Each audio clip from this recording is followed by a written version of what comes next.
This program is brought to you by Pussy Magnets. Put 'em in Johnny Friends with a pussy magnet. Welcome, welcome, my lovely lumps. Or maybe let's go with lovely labs. That's pretty on brand. Anyway, I'm so thrilled to have you here in the Labia Lounge. We're going to be yarning about all things sexuality, intimacy, womanhood, relating, holistic health, and everything in between. We're going to have vag loads of real chats with real people about real shit. So buckle up because you're about to receive the sex ed that you never had and hopefully have a bit of a chuckle while you're at it. Before we get stuck in, I'd like to respectfully acknowledge the traditional custodians of the land on which I'm recording this, the Wurundjeri people of the Kulin Nation. It's a massive privilege to be living and creating dope podcast content in Naarm, and I just want to pay my respects to their elders past, present, and emerging. Now, if you're ready, let's flap and do this.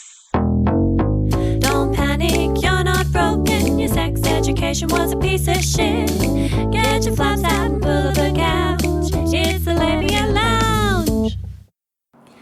Hey labial lovers, welcome to a very decadent episode of the Labia Lounge. If you're just joining us for the first time on this pod, this is a pretty unique format of episode. It's bonus content, and instead of my usual MO, which is generally interviewing guest experts on specific topics, feel free to go check out all of the other episode titles to see if there's something that tickles your fancy. This one is a live interactive version where I take a very real hand-built pussy couch, velvet, plush, comfortable, and I set up a little space at an event or a festival. This is content from my very favourite festival of all time, run by two incredible women, Taryn and Lizzie.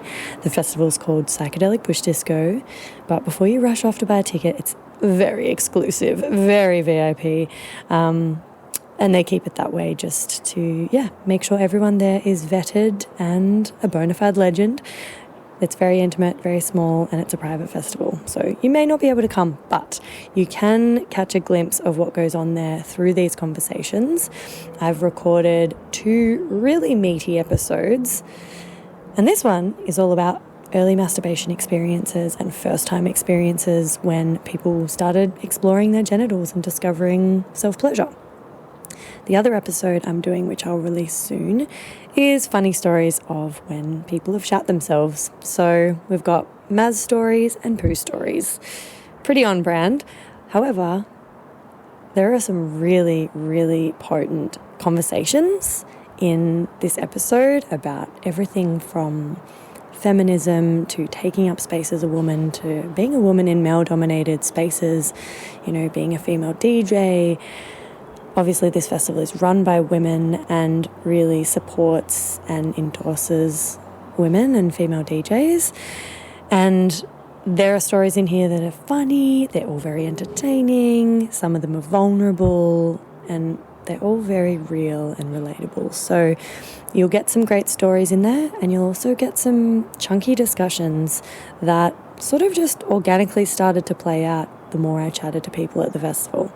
I hope you enjoy. Stick around for the end because one of the founders of the event I've popped at the end to kind of bookend the episode with her contribution. And stay tuned for the follow-up where people tell us about really funny times where they've shit themselves. Hey gang, just before we jump into this episode, I wanted to offer you an opportunity to access my new mini course for free before I start charging for it in future. It's for people with vulvas and it's quick to complete. It's all about demystifying the female body and pleasure anatomy and getting some basic fundamentals to understand your body better. It's called Pussy Pleasure Secrets, Your Roadmap to Bedroom Bliss. You can grab it on the freebies page of my website or in the show notes. It's a great little free resource to kind of dip your toe in or act as a bit of a taster for my work. So if you've ever been curious about this sort of thing and you just don't know where to start, or you want a really quick, easy, accessible, non-threatening way to get the ball rolling and start working on this stuff, this is a great place to start. Hi, you're my first guest. I'm so honoured to be the first guest. I'm really pumped. I'm like somewhat scrambling for like where I'm going to begin with this. I've got a couple of directions I was thinking about going. How do you feel about this for a prompt? Yep. I was thinking about doing another episode because I've already done one like this where people tell me about their early masturbation experiences or their first time like kind of figuring out like their body. Done. Oh my God, I've sick. got stories. Okay, sick. Okay, first, I feel like every young woman experiences this. I was getting out of the bath and I was just sitting on the edge of the bath like kind of humping it and I was like, why does that feel good? But yeah, there was nothing more than that. Like I obviously was like 7. And then another thing that I always found was when I needed to wee really bad, I'd like hold my like clit and like I think afterwards I was like, oh, you've kind of like changed. I don't know. It just felt really good when I needed to wee. So I just like hold it and then it was great. Because there's also like pissgasms, like if you've been busting for ages or if you've been having sex and your bladder's getting full and then you go for a wee and you're already a bit aroused, you can like come while you're pissing. Is that a thing? And it's like there's almost like a wires getting crossed, sort of like it's all in the same area. It's all sort of, so yes, absolutely. That's really cool. I need to do that. I do find that sex feels so much better when I have a full bladder. Wow. Like if I wake up in the morning and I have sex and I haven't gone to the bathroom yet, I will like come immediately. But if I've gone to the bathroom, come back and then we start having sex, it's actually really hard for me to orgasm a lot of the time. Whoa. Is that a thing? Like that makes sense. I don't think that's a thing for everyone, but I don't think I've heard anyone just like lay it out like that. Like they've noticed like a definite kind of correlation. Yeah, yeah. But like when I think about my personal experience in my body, I'm like, yeah, that probably checks out. Yeah. Not all the time, but like I think there's something about like, you know, the sort of swelling and the pressure, like the blood. Because, you know, your G-spot is just your urethral sponge, which is like erectile tissue surrounding your urethra where you piss from, and it's all in the like very close vicinity to the bladder. Everything's, you know, there's like a ligament that sort of drapes over the bladder and around the sort of womb and all this. Yeah, it's like a cool. yeah. So like that would actually kind of make sense. I'm not surprised. What about a core orgasm? Have you had one of them when you're exercising your core? I haven't had one of those, but you know what I do have when I'm doing weights overhead, like up, like a dumbbell shoulder press situation, I can like feel it in my clit, like specifically my clit. Wow. Is that, I feel like I've seen people experience that. I've never had a core orgasm, but yeah, when I do weights overhead, it's like straight down to my clit. Wow. It's good. It's fun. That's makes the gym great. Awesome. Yeah. I know. Oh, I love it. And so in my other childhood experience, when I started to get a little bit older, I used to like hump my teddy bears and I definitely orgasmed at like 10.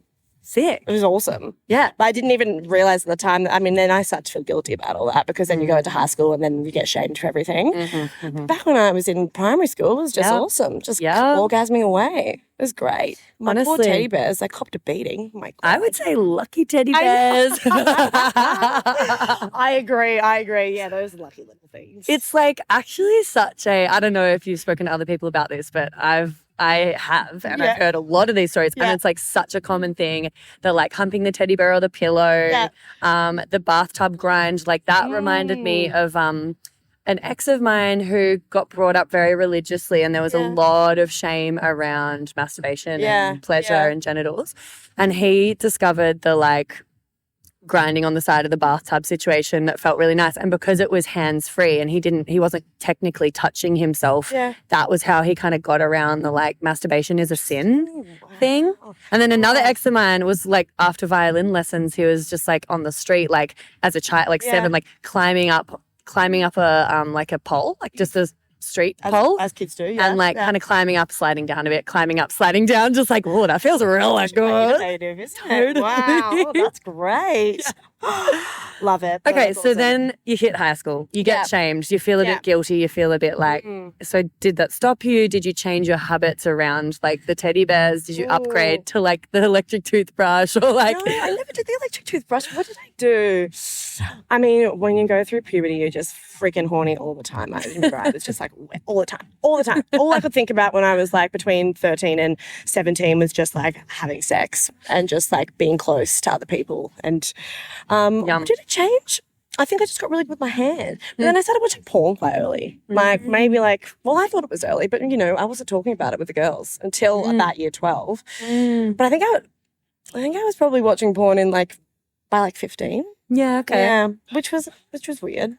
I don't know how it's not weird, but I was felt like it was something only I was doing in a very isolated case. But I think a lot of my friends probably were. We started talking about it. Yeah, it was like dirty, dirty secret. Yeah, right. Yeah. But definitely all the boys were, and they do talk about it at that age. So I guess you would have felt even more alienated being like 100%. In your mind, maybe the only girl 100% doing it. But then, by the time I got to year 12, I feel like I was actually one of the first girls in my friendship group to talk about it and normalize it. And then that post-nut clarity went away, when you feel guilty. I stopped having that after watching porn. I was like, that's fine, whatever, we're all doing it. But I remember when I first started watching porn, I was like, I'm a disgusting woman. I wish they made porn. I know they make porn for women. I feel like it's just not, I have to pay for it. It's not as accessible. Yeah, oh my God. And I just wish if I watched porn earlier, that was a little bit more inclusive and not just the first thing that came up on Pornhub, I would have had a whole different perspective on it as well, because it wasn't as degrading to women. And then afterwards I was like, I'm such a dirty woman. Yeah. Did that impact how you were engaging in the bedroom when you did fuck people? I actually don't think it did. I think because I went to an all-girls school and they weren't Catholics. They were pretty good about it. They I think I had I think I've always had a pretty safe perception of sex, and it doesn't feel very performative for me. I could tell straight away that sex was very performative in porn, but when you're younger, you just kind of yeah. I could tell it was the wrong thing to do, but it was not the way sex normally happened, but it could, just kind of transpired that way anyway. Yeah. It sounds like you have been quite naturally very sex positive and empowered and quite, explorative, and I love that for you. Me too. And I honestly, going to an all-girls school, I know it's not for everybody, but it was so good for me. I really thrived just because I could be so much more safe and vulnerable just with women. And my school was really good at teaching me about things like that. So it was really good. I had a good one. Yeah. I talked to other girls who just, went to Catholic girls' schools, and they just got nothing. And I would be horrified if I had nothing. I've heard some real horror stories about private schools, all girls schools. Yeah, just very, very traumatic culture there, among the girls, and the bullying was just so off the charts. I don't doubt for a second. None of the supportive, vulnerable, soft, it's so safe being around women. It is not like that at all schools. So I'm really glad for you. Oh my God, I got very lucky. I got very lucky. But I think being in that sex ed class without boys, being able to have a conversation that wasn't so clouded by boys in the room. It was really good. And and I had a really good group girlfriend, so I was very lucky. Mate. Were Protective you a girls' factors. school? No, public, co-gender, little country school, Did you have horrible your sex culture. Fucked. None, Really? none. No good. Oh, Yeah. so important. It's so important. Yeah. I think I was getting it in no, I wasn't getting sex ed in primary school, but I was definitely having really good body classes all throughout. Wow. Yeah, so it was great. Shout out to Ivan and her girls. Nice. Nice, dude. Yeah. We're rolling. The first prompt is masturbation. When I went on exchange to the UK and I was late to do it, I only lost my virginity when I was 21. And then I definitely didn't masturbate. And when we went on a overseas trip, everyone had matching polo shirts with their funny, embarrassing name on the back. Cute. And mine was Flick Your Bean, because I just found out at a drinking game once we were all playing Never Have I Ever. And they're like, never have ever masturbated. And I didn't drink. And they're like, why are you not drinking for? And I was like, what do you mean? And they're like, you've never masturbated. I was like, I've never masturbated. So then they gave me as a gift, my first vibrator was a bullet with the UK flag on it. And then you got the nickname Flick the Bean. Flick the Bean. I'm obsessed with this. I'm so glad I asked you. See, this is a good prompt because people continue to surprise me with unique stories. I'm like, surely I'm just going to get sick of hearing stories about people humping their teddy bear. But it's no, people have so many cool stories. It's crazy. And I definitely wasn't into it. And then because I've got nail extensions, I can't use my fingers. Yeah, okay. So I got really into toys. Yep. But then, yeah, like I definitely could get myself off, but I definitely much prefer sex with an intimate partner than masturbation. But it was more just like a relaxing way to like put me to sleep, decompress, feeling a bit anxious or whatever. Yeah. And so you masturbated for the first time with the bullet vibrator? Yeah, in my dormitory in the UK were on exchange. Were there other people in the dorm, in the bunks? Probably. And were you like, oh, this is sick? Yeah. I was like, what? What have I been doing? Is this? No one saw you for like a week. And you then- missed the bus tour you guys were going on. You were just flicking the bean. Literally, like there was one festival where I was just in my tent, like at the end of a night, just masturbating by myself, having a great time. Sick. So yeah, it definitely was a slow relationship, but yeah, Yeah. it grew to be a good one. Definitely. High school years would have been probably as young as 13. You know, just as you hit puberty, and you sort of go. It's more like the impulse hits you, and then you sort of feel like you want to start to. It almost becomes a bit of like a small fixation in your early years. Like you sort of start, you know, as a young kid, and you kind of start, you know, doing it quite often, and then it sort of falls away as something you do every day or every few days. But yeah, it was rampant. Like the first maybe couple of years of like going to high school, like constantly masturbating, and to the extent that I think just always feeling like even in class, you'd always get. I get hard in class and stuff like that too, and it would always be a bit annoying. And you kind of think, in a way, it was like your way of just getting it out or expressing, like just getting it out of your system, because it would always bottle up. But that was my earliest. It would have been probably 13, I reckon. So I felt like there was just like all of this sort of like energy that was like building up in your body, and to have a Maz and ejaculate would just sort of like release the pressure valve a bit. Yeah, definitely. Yeah. And it was even like early on, like there was like no cum, like you know, shooting blanks. Yeah. So obviously it was, and then you start actually coming, you're like, holy shit, same feeling, but you got a different result. And that was a new thing too. So, but yeah, it was definitely just kind of like not something that I honestly don't even remember how it started, but it definitely took off early on in my. Did you feel like any like guilt or shame or any of that, or was it pretty like just normal? Your friends talked about it and stuff. Friends didn't really talk about it. In school, like with your mates, it was kind of like it was always in like some kind of banter, like you know. But it was never. It wasn't something. You weren't swapping tips. No, I weren't swapping tips. I don't know if things have changed now, but like I'm 39, and when I was in high school, like groups of friends and stuff like that, it was just. Even particularly, you know, just guy friends. Like I, you know, friends with girls and guys, but guy groups particularly can be were a bit toxic in high school, because you're sort of like immature. Yeah, dude. This is not news to anybody. Yeah, I know. And it hasn't gone away. Yeah, well, that's a sad thing to hear, because it should. I don't know. Maybe it's part of adolescence, and it's just that will always be the case. But yeah, I think it was always just an energy that just I felt, and never felt shame over it.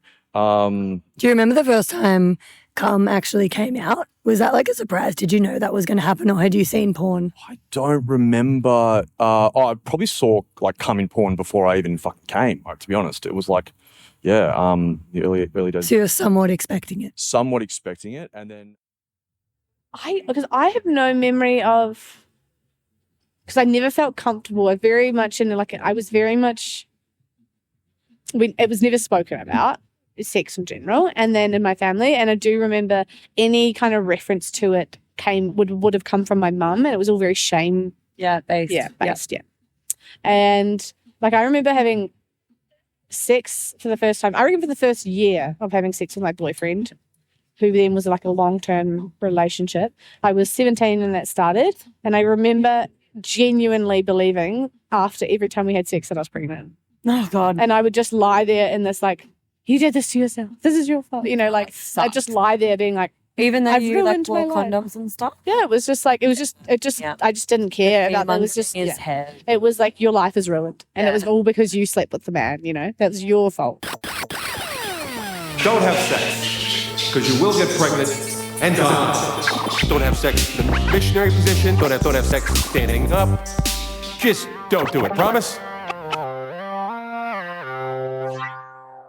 That's like a perfect get pregnant and die story. That's a segment that I have on my podcast around sex. Yeah. Yeah. And so, I never like delved into, and there was no way I was thinking about my body in the sense of pleasure.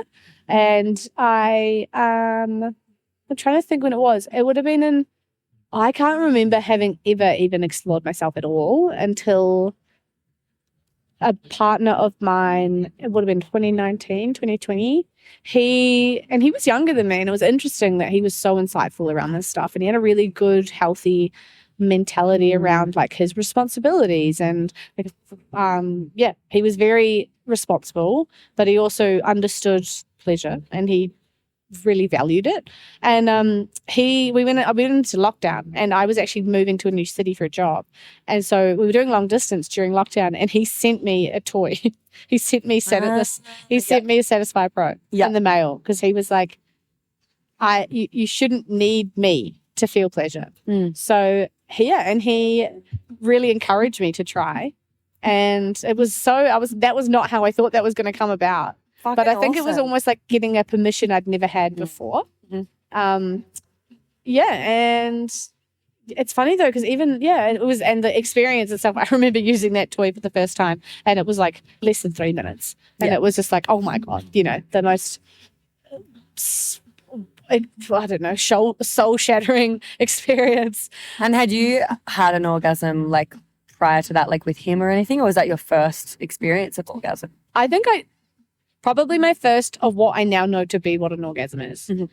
Yeah.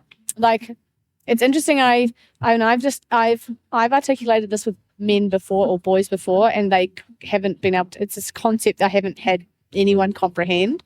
But like when someone has said to me, oh, did you finish? And I'm like, well, I can physically come, but not orgasm. My body can have a response, but I cannot have a surge of pleasure. Yeah. I personally can have those in two separate, they can be compartmentalized. And are you talking about just sort of like in terms of the physical response to an orgasm, like the contractions and more just like squirting, or just more like there is cum present. There is, my body has like, there is fluid, there is lubrication, there is like obviously enjoyment there, and then from my body, but maybe not to the connection of like a feeling of release of endorphins and having that oxytocin and all that sort of stuff. So it's like my body is responding in a physical way, but then the connection of like I'm overwhelmed with pleasure, and they can be two separate experiences for me. Oh, well, it's arousal non-concordance. So it's like lubrication isn't an indicator of pleasure or even arousal. Like your body can just be physically responding without you subjectively feeling aroused, and can be, having physiological like signs of what we associate with arousal, but actually it doesn't mean shit. And there's really high levels of arousal non-concordance with female-bodied people. Like men experience it too, like having an erection or not when they're not actually turned on, or in sexual assault scenarios, your body like responding like, but you obviously not fucking. So the overlap with like being aroused subjectively and their bodies physically appearing aroused is like way more common for male-bodied people than female. And so that's really not surprising to me. Like that's such a thing. It's really common where like your body will be doing one thing and the rest of you is doing another. And that's really interesting. It's cool that you've like tried to explain that to people before, and not surprising because you sleep with men that they haven't really understood that concept, because arousal non-concordance is way less common with men. Yeah. Interesting. Yes. I'm yet to meet one who can understand what I'm talking about. Yeah. But the idea of, like you said, about the erection without arousal, that's a good, I've not thought of that myself before. So that's kind of like a good reference to, as a way to relate. Totally. And I think it's really good. It's helpful to educate everyone, but especially like men who sleep with women, that like vaginal lubrication is not a reliable indicator of like her being ready or fucking DTF or, aroused. It actually could just be happening and she's not ready or aroused at all. Like you still need to fucking be constantly checking in and looking for other cues. Like being wet or not is not the be all and end all. And like you can be roused as fuck and be dry as fuck as well. Doesn't mean you're not into it. Just means you need to use some lube. Yeah. Like I think that there's a like massively common and widespread myth, which is like being debunked more and more now with like, you know, the internet. But yeah, big myth that like someone being wet is like because they're horny, and if they're not into it. It's like actually it doesn't work. Usually mean anything. Like yeah. Cool. Nice one, dude. Thanks. No, that's fine, no problem. So start wherever you want to start. Welcome to the Labia Lounge. Tell me about how you used to Maz. Thank you for having me. So I found out about masturbation pretty young. I'd probably say I was like 9 because I used to read a lot. And my mum used to let me read those Anne Rice books, you know, with the sexy vampires, like the gay sexy vampires. I didn't, but that sounds awesome. Yeah, like there's like the vampire Lestat, and it's all like, you know, vampire Queen of the Damned. Have you ever seen that with Aaliyah, the film with Aaliyah in it? Maybe. I'm really bad. It's so sexy. Like they fucking like in a big bath thing filled with rose petals to Deftones, and it's like so cool. Anywho, so my mum just used to let me. I was like used to read a lot, so like obviously reading adult books. And I was like, sounds interesting. And then I read this book, and it was like this teen book, and about this girl, and she basically she's in the bath. And she runs, we didn't have a shower in the house I was growing up in. And I remember putting I tested it out. So you put your feet up on the thing and let the tap water just run on your clit. And I was like, sensational. I became obsessed. I was like, I'm having a bath. And I was like, I'm off for a bath. And then we moved into a house with a shower when I was like 15. And we had a jet shower, and it was like a waterfall shower. I could lay on the floor, and I had like a jet like hand thingy. I fucking went to town. It was amazing. But yeah, then obviously you start having sex with men. Well, heteronormatively, you just start like sleeping with guys when you're like, I don't know. But I just disconnected masturbation. Masturbation was like a pleasurable thing for me, and sex always felt very male-centered, obviously from a porn perspective. So I was always like, I like this, but like, it was more for validation. Yeah. 100%. But then like the self-love kind of thing. So like, yeah, it was always like masturbating. Also like riding a bike in jeans. Yes. Like, ooh, that feels so good. But yeah. You find what works. Oh, hell yeah. But I was addicted. I was like wanting to do it in school and everything. I couldn't I had no impulse control whatsoever. But yeah, it was good. That's so good, dude. Yeah. The thing I was like, just thinking about that I was struck by, imagining you from like 10 or 11 reading like kind of probably relatively like femme-centric. Very smart. Yeah. And vampire smart. So like written by a woman, a lot of those sex scenes in the novels are so much more poetic, so much more like romantic, so much more focused on female pleasure and like needs. So it's like, actually, you had a way healthier, more sort of feminist, like informal sex ed from the books. 100%. Yeah. And like your self-pleasure practice compared to like, what people get from porn. Yeah. And stuff. So that's like really fucking cool. Thank you. Yeah, no, it was so liberating, and it was so funny how like for years I just didn't connect the two things together. Yeah. But obviously patriarchal society. I have some daddy issues too, so we won't dive into that. But like, I'm like, it's that you see, and then being an adult now, and now I'm like, I came out of like a long-term relationship. What was great was like I had 2 serious long-term relationships, like from when I was 19 for 5 years. I'm 30 now, by the way. But I had a relationship for 5 years and another relationship for 5 years from when I was like 17. So I had really beautiful, connective, like spiritually connecting sex with these guys. And it was so healing. Yeah. And it was like, I love making. It was amazing. And that came from exploring what I like to do and then like their pleasure. And then it was so fun and playful. And like not, like I'm happy to like switch it up as well. Like not being like, being a bit of a dom sometimes, and being with guys who are like very much in touch with that side of themselves too, and happy to kind of let you take the lead. But now I find myself in Melbourne and I'm like single, and I'm going into more like kind of sex party, just discovering sex party scenes and things like that.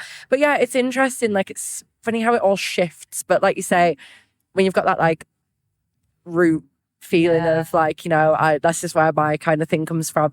I find when you're disconnected from your body, you feel, and it's just remembering that you've got that, like you say, my starting.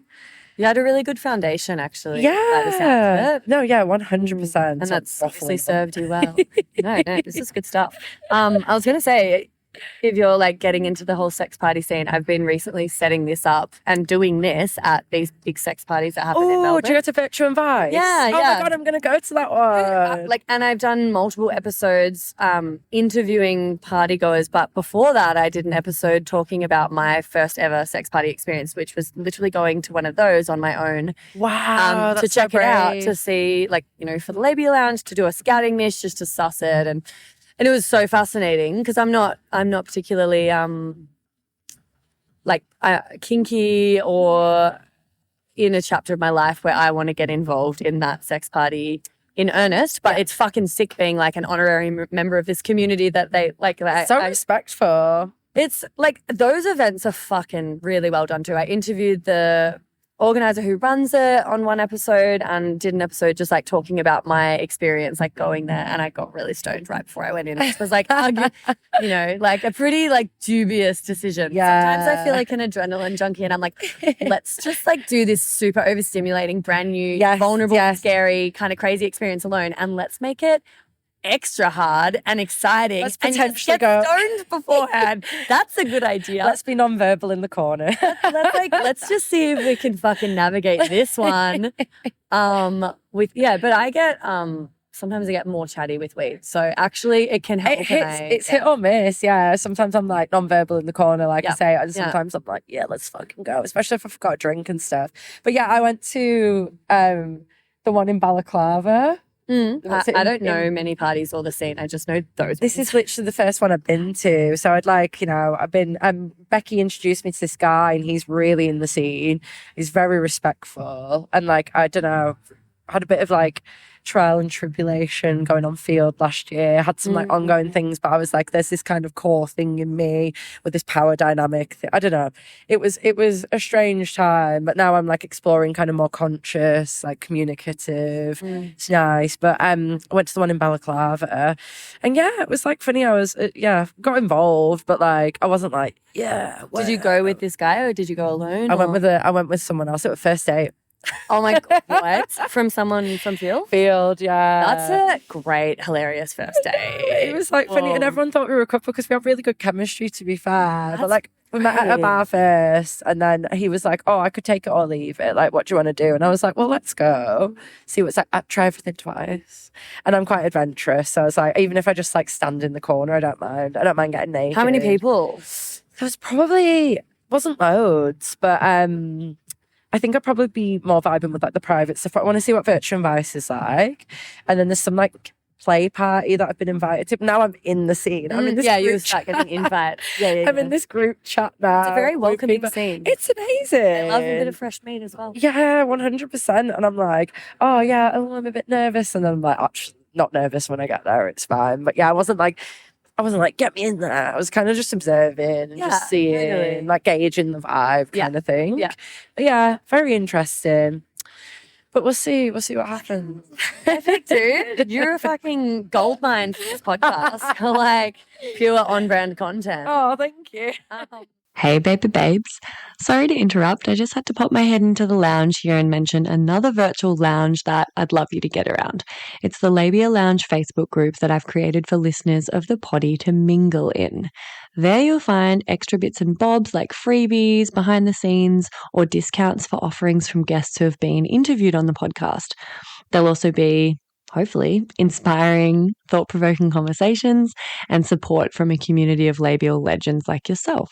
My vision for this is that it becomes a really supportive, educational and hilarious resource for you to have more access to me and a safe space to ask questions you can't ask anywhere else. So head over to the links in the show notes or look up the Labia Lounge group in Facebook and I'll see you in there. And now, back to the episode. I think I was 15. Nice. It's quite late in the game.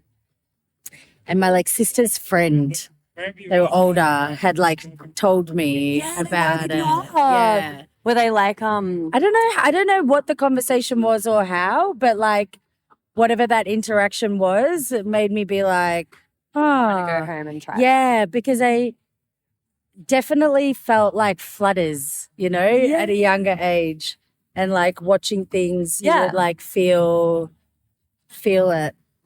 Especially those like SBS movies, Oh my God. 100%. Yeah, and you're like, oh, what's happening? Yeah. That is such a niche vibe, actually. Yeah. Like, super relatable to people in our age bracket that grew up with like a bit of SBS, like daytime TV and like occasional, like, it was the only nighttime channel where there was movie. like nudity and stuff. Yeah, It was and, like, oh. Where a movie could go into sort of like sex, but not sex that cut off. Like you actually kind of saw it without it being like pornographic. Yeah.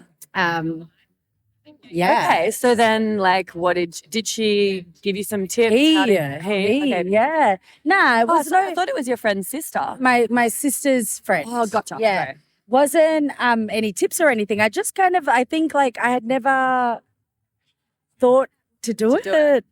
Yeah.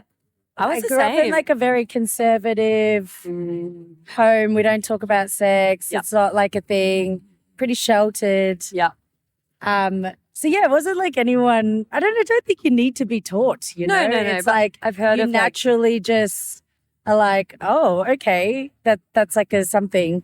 I can't actually remember my first orgasm experience.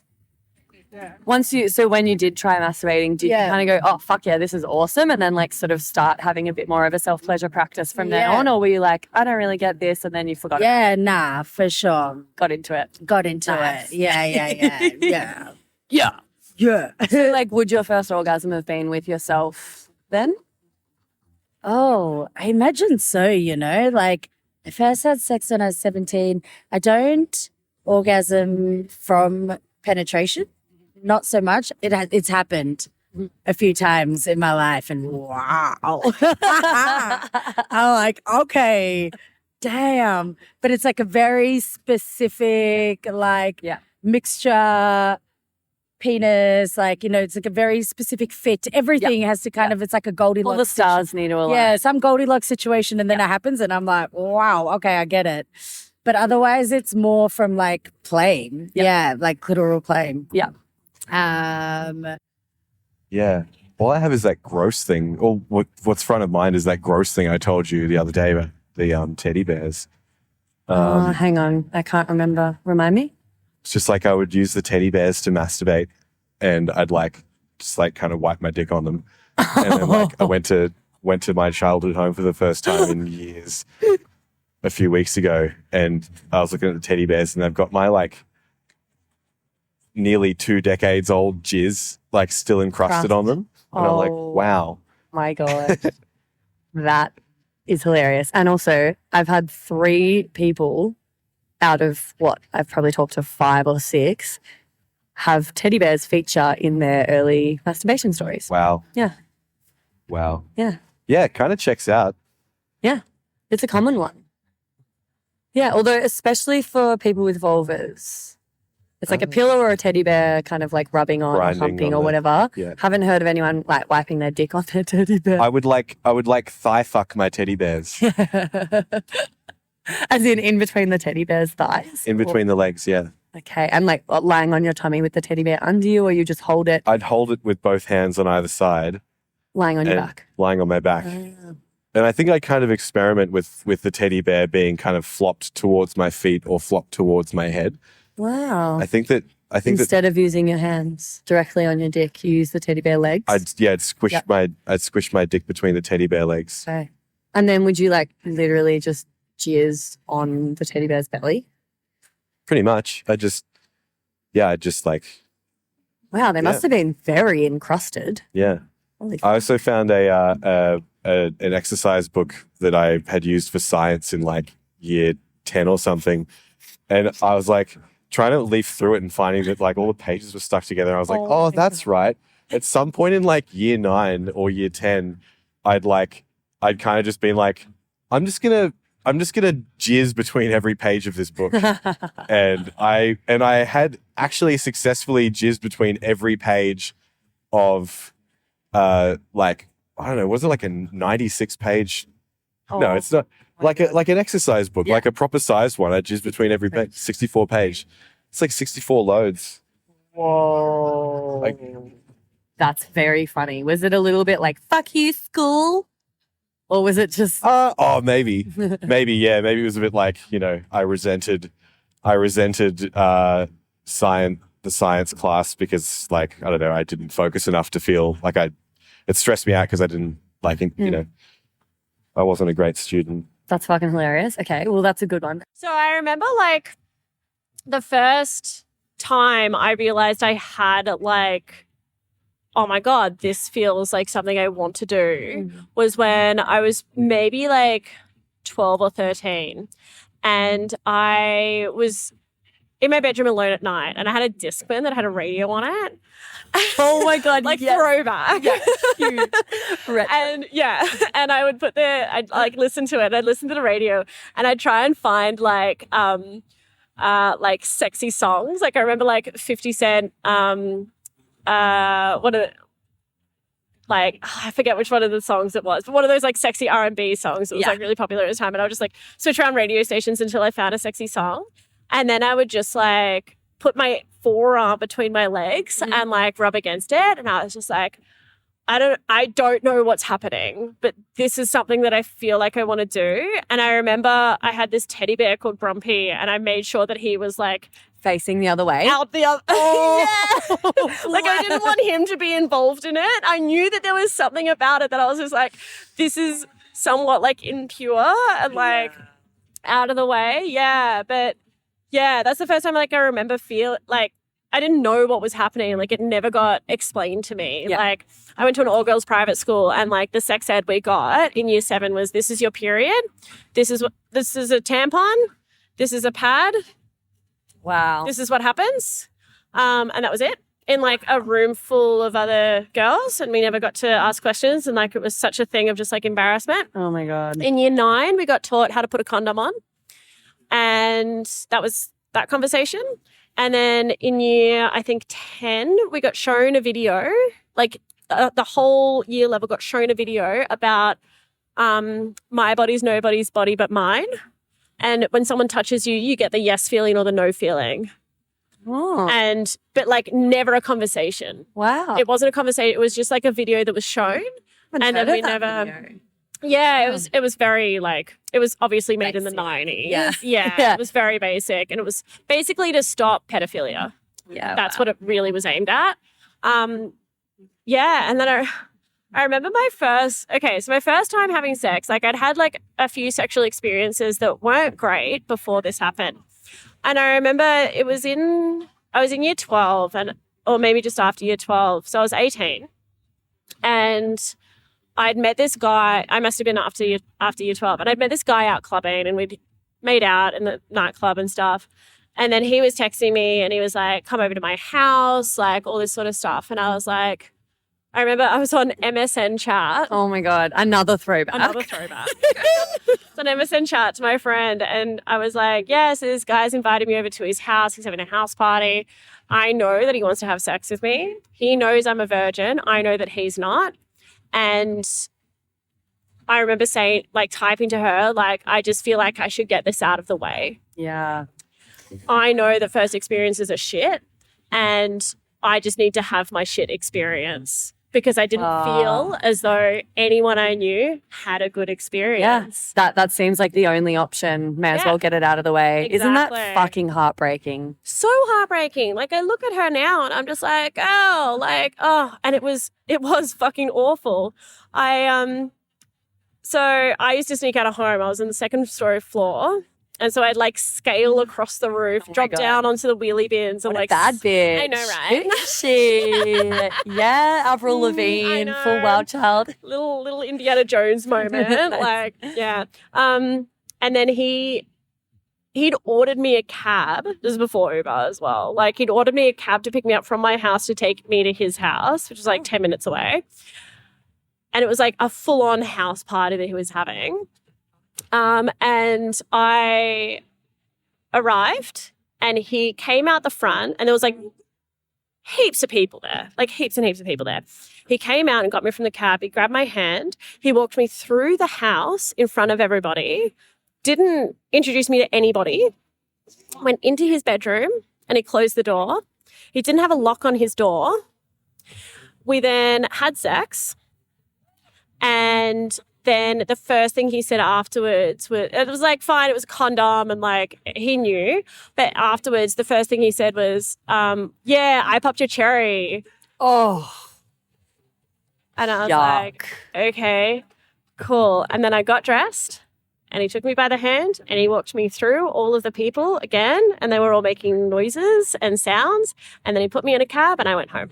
Oh my God. And then he obviously continued around his party and told everyone what had happened. And I never ever saw him again. Holy fuck, man. But it was out of the way. That was the thing. I was just like, I just need to get this out of the way. Like, this is not like this is as much consent as I feel like I'm empowered. Yeah, well, that's the thing. I was just thinking, it's like in a twisted way, that is you being as empowered as you could and kind of claiming some level of like you at least made the decision, like, cool, I'm going to take advantage of this opportunity to get this thing out of the way. And I'm consenting to this because I know that I'm going to have to just do it at some point anyway. So I'm heading into this with full knowledge that it's not really for me, but it's, oh man, it's just like fucking devastating. Yeah, because I think the thing is, we would like sold this idea of this, there'd be like our first boyfriend that we were in love with for 6 months, and they would also be a virgin, and there would be rose petals and candles, and like an angel choir would come down and like sing to us as we both orgasmed at the same time. And it's just like, I knew that absolutely wasn't realistic. Yeah, like at the same time, it's like there's that image of like the perfect scenario, but we all lived with the knowledge, like we had this kind of understanding that like it's probably going to hurt. It's probably going to be shit. It's going to be on his terms in all these ways. Like, I don't know. It's like we got that innocent hopefulness around what it might be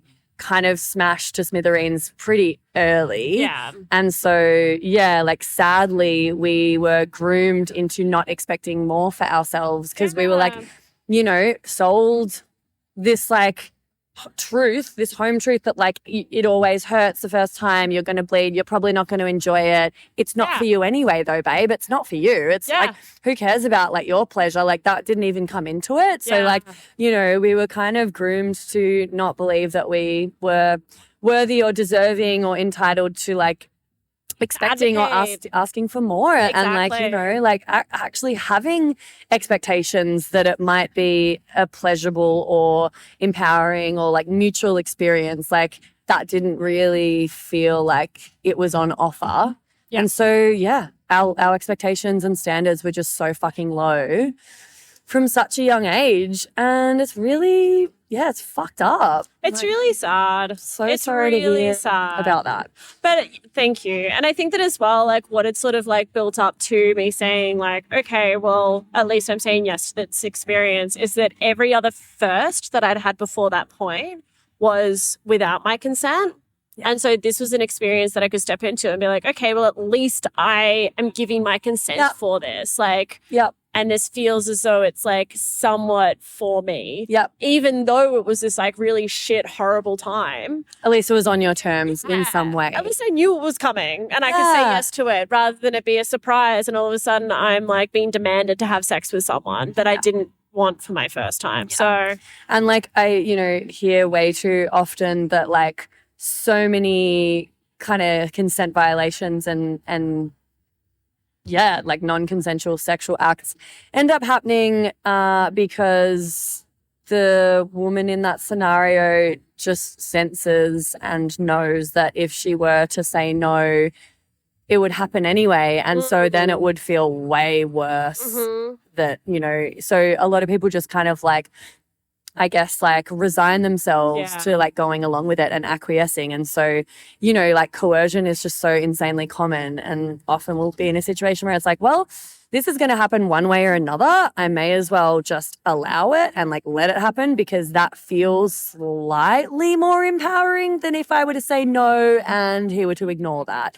And it's like devastating that is such a common reason, because then we fucking like blame and gaslight ourselves afterwards, because like, well, I didn't say no, I went along with it. But it's like, well, yeah, we didn't say no because we didn't think we could. Yeah. And we thought, may as well go along with it because that's worse than being raped. Yes. Because technically this isn't like, we think technically, oh, that's not rape or sexual assault because we've gone along with it. But like, it still absolutely is. This is just like, you know, the fucking girl math that we had to do from a young age. Yeah. So fucked up. So it makes heaps of sense to me that in this instance, you're like, well, I can opt into this from a place of like, mostly like my own choice. Yeah. Get it out of the way. It's going to happen one way or another anyway. Like, and that was more empowering than like previous experiences. Yeah. Yeah. It's real, dude. Like, it's real. appreciate It's you real. sharing that. Thank you. It's vulnerable, but it's fucking relatable. And I can't tell you how many people will be like, oh, yeah, me too. Yeah, like, exactly. I think that's the thing, that like there is not a femme person that I know that hasn't had sexual assault affect them somehow. That doesn't exist. And I think that it's really problematic that there is like this whole Me Too movement and then all these men being like, oh, but not me. And it's like, maybe have some self-reflection. And like, if you have done something, and this is to all the men that are maybe listening, if you feel as though there was a situation in which you made someone slightly uncomfortable, go and ask them. And if they say, hey, yeah, that was uncomfortable, take some fucking accountability, because that in itself is like the work. That is the healing. That's how we repair this. That then those men talk to other men of just like, hey, I maybe did this thing that was like inappropriate and uncomfortable for this person. I don't want to do that again. Do you have something that you would like to talk about that you maybe need to go and repair? And like that, I think, is the work, that it actually has to come from men talking to men. And I was going to say, like, all very well to like ask the femme person, did that make you uncomfortable, blah, blah, blah. What could I have done differently? Like, great. But also it's pretty like standard putting the emotional labor and the burden of educating and therapizing men on the woman and the victim. Yeah. So like if you think you might have, and it's hectic wordage, but like if you think you might have perpetrated and you might have accidentally crossed someone's boundaries or done something slightly non-consensual or just been oblivious to somebody's, you know, consent and boundaries and all of that, like, you need to be talking to other men and normalizing talking about that and like fucking educating and learning and like crowdsourcing the growth among yourselves and other men, and then not expecting the women to do that labor for you. And there's a really cool resource that has now been developed. I don't know if you've heard about it, but I'm like on one about it lately.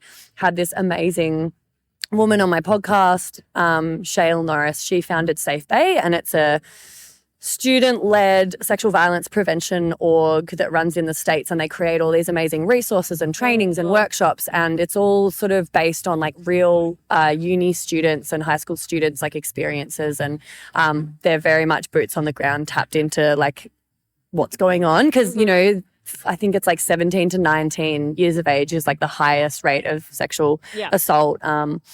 And they've created a resource called Vibe Check, and it's for young boys and men in particular who think maybe they've made someone uncomfortable, maybe they've crossed a boundary, maybe they fucked up at some point in the past or recently. Maybe they have a friend that's been accused or called out and they don't know what to do or how to handle it. Maybe they like, you know, like these scenarios that like are usually in the shadows. There's too much stigma, there's too much shame and guilt, there's too little accountability because no one talks about it because of the shame and guilt. So this site is like, you can go and it's populated all with like their resources, no AI, and you can pretty much go step by step through like heaps of different scenarios. Like you can log onto the site and it's all anonymous and self-led, and you can just be like, a friend in my group has been accused of something. What do I do? And then it will take you step by step through things. Or you can be like, I think I might have, I've been rejected and I reacted badly. Or I might have crossed someone's boundaries. What do I do? And it's like unreal, like for giving boys and men a place to go to educate themselves and learn and self-reflect and like give like give them actionable steps and suggestions. And yeah, so accountability just got easier because of vibe check. So yeah, really cool that like you sort of brought that up, because I fully agree. I think it has to come from men, and like we are doing the most already, like women and femmes and queer folk, like we're already on the front lines. Like we don't need more to be added to our plate. Like we're often happy to, you know, help you like work through your ownership and your accountability of these sort of fuck ups. But also, like, we shouldn't have to. We shouldn't have to. And I think that there's also, and like, I speak out of like what I have heard men in my life talk about, that it's like, once a rapist, always a rapist. Of like one incident where you like maybe crossed someone's boundaries and maybe didn't get fully informed consent, like it's the red A on your chest for the rest of your life. And I absolutely don't believe that that's true. I think that there is so much like education. It's just like you can fuck up. Absolutely. You can be uneducated we all and fuck make up. mistakes. Exactly. But I think when it comes to sexual assault, there's this like real like, oh my God, I can't ever admit that I've done that. Otherwise, that's all I've done for my entire life. And that's just not fucking true. Yeah. You're allowed to like, we don't want you to make mistakes. But it's obviously. understandable given the lack of sex education, given the lack of consent education, given that we live in a patriarchy and a rape culture.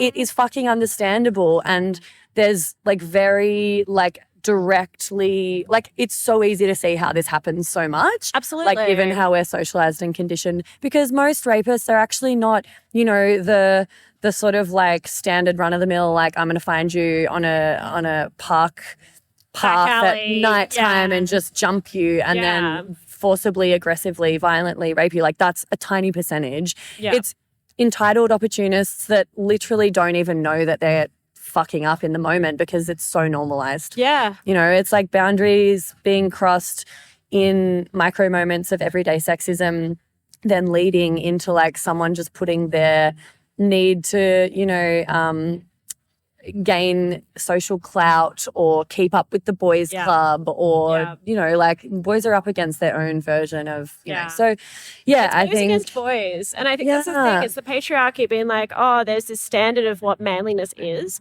And if you fall beneath that, then you are not welcome in this boys club. But I think it does take men to hold other men accountable, because unfortunately, men are far more willing to listen to other men than they are the women. Exactly. That's the thing. That's the way it is. Like, there's literally so many fucking studies on this that, like, if you are a man sort of, like, calling in another man and, like, trying to educate or, you know, pull someone up or, be accountable, like, it's way more effective and it's going to be received better if it's coming from another man compared to a woman. So it's like, we can be doing it. We are doing it. We don't have a choice. But, like, the men really need to step into that because, like, it's their responsibility and it's going to be good for them. And also, like, it's going to be way more effective than, like, us being a naggy fucking crazy. Oh, she's a psycho. Yeah. She's crazy. Yeah. Yeah. I had this experience with my sister's now husband and all of his friends, private school, like very highly educated, very highly privileged, all medical doctor kind of people. And we were at a house party and we were all sitting in the spa and we were talking. Somehow the conversation led to Me Too, sexual assault sort of things. And I was just like, yeah, I've been sexually assaulted more times than I'd like to count, actually. And they were like, oh, I'm so sorry. I'm like, it's fine. Like, I've gone to therapy. I've done my own work. Like, I know it's not my fault.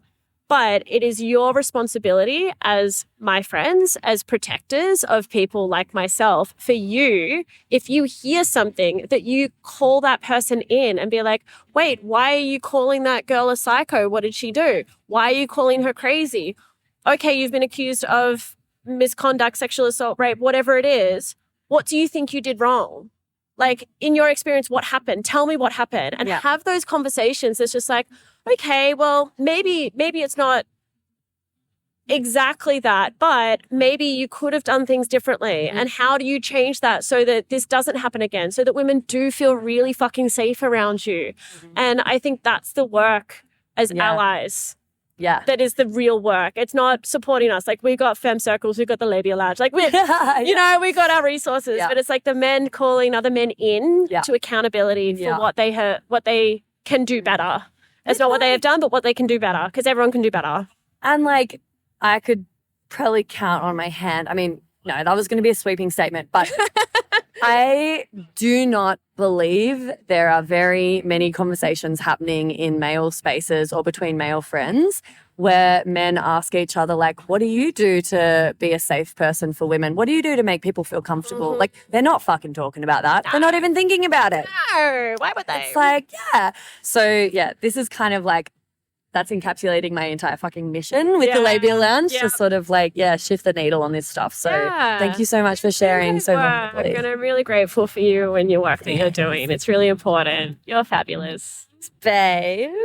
Well, so it all started with my boyfriend at the time. We were banned from seeing each other because my mom found out that we'd had sex. And she wasn't mad about us having sex. She was mad because I lied about his parents being away and then like went over there and then we had sex. Okay. So we're banned from seeing each other for a few weeks. So we got into like phone sex. And I was trying to masturbate on the phone and I just couldn't find it and get the things happening. And how old were you roughly? I think I was just on 16. Yeah. So I was trying to get the bits and I couldn't make it happen. So I was like, I'll watch porn. So I just go onto pornhub.com and I open the first grotty thing with like, you know, some like big bald man grunting and like, you know, like one of those just like really horrible rudimentary like male gaze ones. Yeah. And I watched that and I was like, it was like, you know how Lisa Simpson in that episode where she has the Slurpee and her pupils? I was literally just imagining your pupils sort of dilating and just entering this like vortex of like porn land. And like immediately had an orgasm. And then I was like, so that's what it is. And then literally for the next, I reckon 3 weeks, I would just be sitting in class and all I could think about was porn. And I would get really horny and I would be like, I just want to go home and watch porn. And for like ages, I was just like, oh my God, I just want to watch porn because it made me so horny and it made me have an orgasm. But I was like, no one can know that I masturbate because I must be the only one who does this and I'm a very, very bad girl. But we got the orgasm and it was great and I was obsessed with Pornhub for probably about 6 months as a 16-year-old. And did you tell your boyfriend? I don't think I did because I thought it was like very taboo. So like it was kind of like I didn't even call it masturbation. It was like, okay, we're doing phone sex. But then he couldn't know that like I did it on my own. Yeah. Like boys can do it. Girls can't do it. Yeah. Gross. Yuck. Yeah. Deviant behavior. Oh my God. Such a theme. Hey, like with all the chats that I have around this topic of like young girls not talking to each other about the fact that they watch porn, but it's like so commonplace and almost like sort of celebrated by the boys. Yeah. Like masturbating and especially watching porn is just like it's almost openly like you must spoken do it. about. It's like funny in movies. Yeah. But then like if you're a girl, it's like total different. I actually remember there even being something that was like, what's your like deepest secret that you won't share with your friends? And in my mind, I was like, it's that I masturbate. But I didn't even share that. I said something else. Oh my God. Oh, it just breaks my heart that like we literally like grow up starting to develop and explore our sexuality and our body with this like backdrop of like horrendous shame and isolation and thinking we're the only one and no one can know. And it's like, but everyone's doing that and feeling that. We're all on the same page. Oh, I actually remember because I'm a big reader. I read lots and lots. And even as like when I was 11, 12, whatever, I would just grab whatever book was on Mum's bookshelf and I'd read it. Same. Are you familiar with Ben Elton? Not off the top of my head. So he has a lot of really graphic sex scenes in his book. And there was this one book I just took from Mum and it had this sex scene and I was like, oh my God. And so I like literally kept it under my bed. It was like dog-eared. Anyway, Mum found the book and then she obviously read it, found the scene and was like, oh my God, Alex has read it. And I think I was maybe 11 or 12 at the time. And she comes to me, she's like, hey, that book, like, how did you go with it? And I was like, yeah, it was fine. What book? I can't remember. I don't know what you're talking about. And she's like, there's like a sex scene in it. I was like, what's that? And she's like, do you have any questions about it? And I was like, oh, I skipped over it. It was kind of gross. And like you look at the book and the pages where it is are visibly like, when they're like worn. Yeah. She's like, okay. Sure, you skipped past it. Okay. You can barely read the font because like it's so creased that there's literally like no ink left on the page. It's like pure, you like yellowed while everything else is white.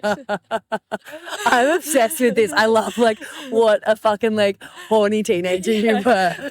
like 11, 12, just like whatever I can get my hands on. That actually like sparked a memory that I'd sort of forgotten about because I was also like a voracious reader and I lived in like a little country town, middle of nowhere. I would like rinse any books Mum brought back from the library, but I would like regularly run out of stuff to read. And we had these big bookshelves and most of it was just like old books from like my dad or his dad but I did find some books that like I'm guessing but maybe Mum's. I don't know because my parents were also big like op shopper, garage sailor, hard rubbishers. So like it could have been a book that no one had read. Like maybe it wasn't like, but I remember reading it and being acutely aware that like maybe one of my parents, like I think my mum, in my head I was like, I think my mum has read this and oh my God, what the fuck? Like, and I don't want her to know that I'm reading it because it just had like unexpectedly like and I think it started like first chapter, it started with like a very graphic sex scene between two men. And there was literally like, it was like talking about like being at a beat in a park at night and like licking butthole and sniffing the like anus musk and shit like that. And I was, dude, I reckon I was probably like 10 or 11 as well. I was too young and I was mortified because like it didn't turn me on. I think I was either too young or too grossed out or too like mortified that maybe like, you know, Mum would know that I was reading this or something. And I think there was even maybe a similar convo where she's like, how did you go with that? And I was like, oh, I started it, but I didn't keep reading. I could get past the first chapter. Yeah. It's kind of funny. That's almost like when then a parent has read the same book as you and it's got a lot of graphic sex in it, it's almost like, you know, when you're watching a movie with your parents and a sex scene comes on. And is it worse because it's in your head and you're like visualizing it? I always feel like it's more intense. I write as well. And I had one book that I've not published or anything like that. I just like write and then decide not to send it to anyone because I'm like, I hate it now. But I did have one where I wrote a sex scene and it was really hard to do because I'm like, this is exposing my fantasies to what everyone. if someone reads this? Yeah. And I always have my family members be like, can I read your writing? And it's like, wow, this is okay. This is so, whenever it's like lustful or like it's, you have to really overcome a huge mental block in writing to write those. It's almost like I need to be in the right headspace and set aside a specific day that's like, okay, today I'm going to tackle this particular one. And it's like, do I go literary? Do I go fade to black? Do I just go all out? Like, yeah. And you kind of, even if you're writing for no one, like I feel like even sometimes just journaling, it's like I still feel as though in the back of my mind I am like someone might read it. Like someone's going to read it. So you're like, at least and if you're writing a book, like you're kind of writing with this knowledge that like potentially like this will be consumed by other people. And then also if you were going to like really try to step into, you know, authorship and pursue that and publish it. And of course your family are going to be supportive and want to read your shit. So like how I imagine people that do write like erotic fiction and things like, you know, like very smart. And it's like, I wonder what they had to overcome in regards to like knowing that their family might read it and just claiming, like owning that, you know, like. Sarah J. Maas actually has a good interview on Call Her Daddy about that. And she said like she had this one day where she was writing this very graphic chapter and her grandpa was like, what you working on there? It'd be such a thing. Like I've experienced not anything as intense as like writing out sex scenes with my own sort of like flavor and fantasy on it. But me doing the work that I do, like I massage vaginas. Oh, okay. I do yoni mapping therapy. I'm a sex coach. I'm a sex educator. I have a podcast called The Labia Lounge. I share personal stories on my podcast. So like I've definitely had to overcome a lot of like sort of shame and stigma and get comfortable enough and confident enough around it to do it in the world and, you know, talk about it. And the family piece was probably the most challenging. Yeah. Yeah. I mean, I really shouldn't find that challenging because, like, I have a very sex positive household. Like, my parents have been together since they were like 16, and Mum is always like, the secret is we have loads of sex. That's great. And now I'm 60. Oh my God, I love that. Like, oh my God, she tells this story of like, my little sister dropped in one morning to like surprise them, and my little sister got the surprise. And my mum loves telling this story because she's like, she was the one who got the surprise. Oh my God. So like, I shouldn't feel awkward about it. Like it would be celebrated and very open. Wow. But yeah. Okay, well, maybe that's an edge that, it's quite a safe one to kind of push. Yeah. Yeah. But it's funny because like I've written like a zombie thing. Like I love zombies. And I wrote like very graphic, violent scenes. Yes. But I'm like, yeah, that's fine. That's cool. Yeah, like different shouldn't category. be like that. Yeah, isn't it interesting? Yeah. Whoa. Okay. Well, if you ever want to send me some of your graphic writing, go for it. Maybe. Excuse this quick interruption. I'm shamelessly seeking reviews and 5-star ratings for the potty because, as I'm sure you've noticed by now, it's pretty fab, and the more people who get to hear it, the more people I can help with it. Reviews and ratings actually do make a big difference to this little independent podcaster. And it's really easy to just quickly show your support by taking that simple act of either leaving 5 stars for the show on Spotify, or even better, writing a written review and leaving 5 stars over on Apple Podcasts. Or if you're a real overachiever, you can do them both. That would be mad. If you're writing a review, though, just be sure to use G-rated words, because despite the fact that this is a podcast about sexuality, words like sex can be censored and your review won't make it through the gates. Lame. Anyway, I would personally recommend doing that right now while you remember, just to get on top of it and let me know you're with me on this journey. Thanks, gang. Enjoy the rest of the epi. And how PBD is like being an antidote and very healing and empowering to a lot of women. And I've had that chat with multiple women. So have I. And I'm like, it's a PBD special bonus episode. It is. I want to fucking get that on the episode. Yeah. And a few people have spoken to me about like the feminine energy of PBD as well, which I was like, oh, I hadn't thought about that. But the space is women, created by and for women, and all the men or like non-women in the space are like hand selected by the greatest people. So they're all the greatest people too. Yeah. So it's created like so much expansion on like perfect feminine energy and then the best kind of masculine energy to go with it. Yeah. Yeah, and big respect for the girls. Everyone getting around the girls when they're playing. Oh my God, exactly. Like fully getting around them because they're awesome and they're playing amazing tunes. Yeah. And they're getting good slots. Yeah, amazing slots. Like not just a tokenistic, you're a chick on the lineup so that it's diverse, but you're going to get the shit slot even though you play the funnest music. Yeah, even though everybody wants to music. And how many times I've seen actually like people who are playing PPD at another festival, different kind of lineup, and you're like, why the fuck they on this early? Like, this is who I came for. Yeah, ridiculous. Yeah, which is like, it's, obviously different lineups are doing different things. That's fine. Everyone gets a shot at different slots, but it's, you can tell when it's like the same mates, the same boys booking themselves, girls on as the starters. Yeah. None of that shit, thanks. Yeah, and they're like, but we're feminists and we're allies. Yeah, because I have a friend that's a girl. Did you know?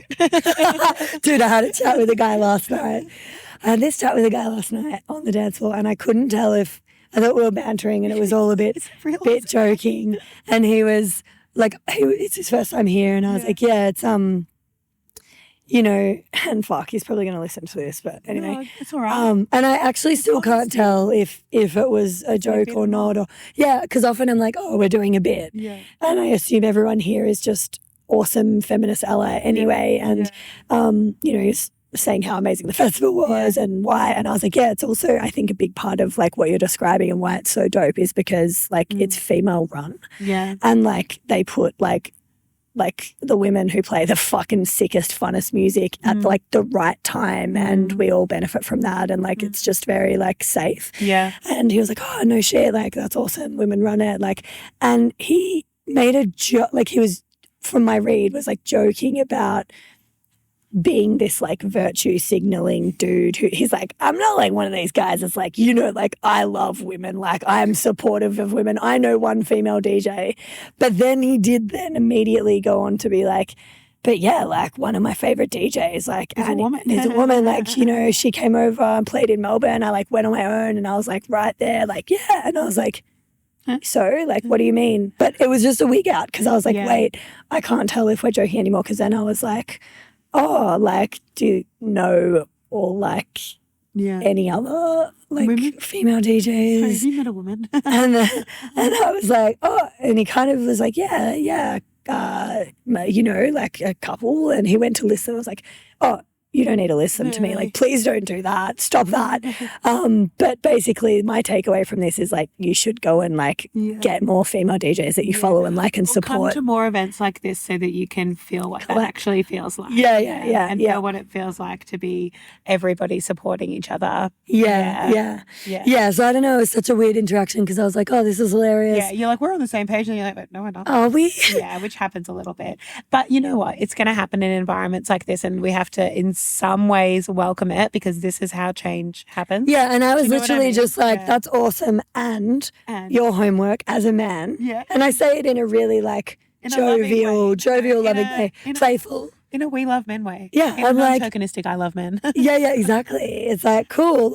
Okay, so now for you to be non-tokenistic, I love women, your homework as a man is to go find more women DJs to support and go to their shows, post about their work, fucking pay them, support more than, 3, because I hate to say, but that's still pretty tokenistic at this point.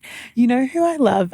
Fucking Pixelton is awesome. I don't know if you saw her last night. She was on pretty late. Yeah. She's so sick. Good. And then her husband is always dancing his little ass off right in the front when she's on. And it's this beautiful, he is her fangirl. I love that. He's so groupie for his wife and she's so fucking sick. I love that. I'm obsessed with that because how often perfect dynamic. I've done that for so many boyfriends and so many yeah.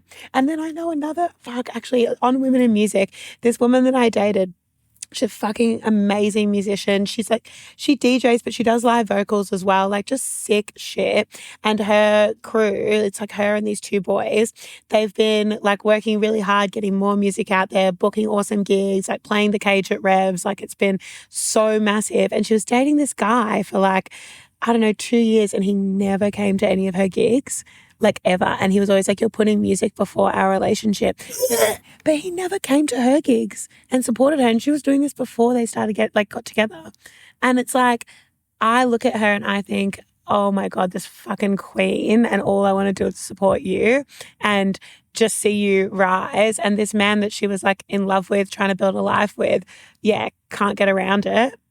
That is fucked. Yeah. I hate that. Yep. And she was trying really hard to change things to work with him. So she was before she didn't have a rehearsal schedule, they'd rehearse on all sorts of different days. She made a rehearsal schedule with the guys she plays with so that he would have regular times where he would know that she'd be free to hang out so that they could prioritize their relationship. Still never comes to a show.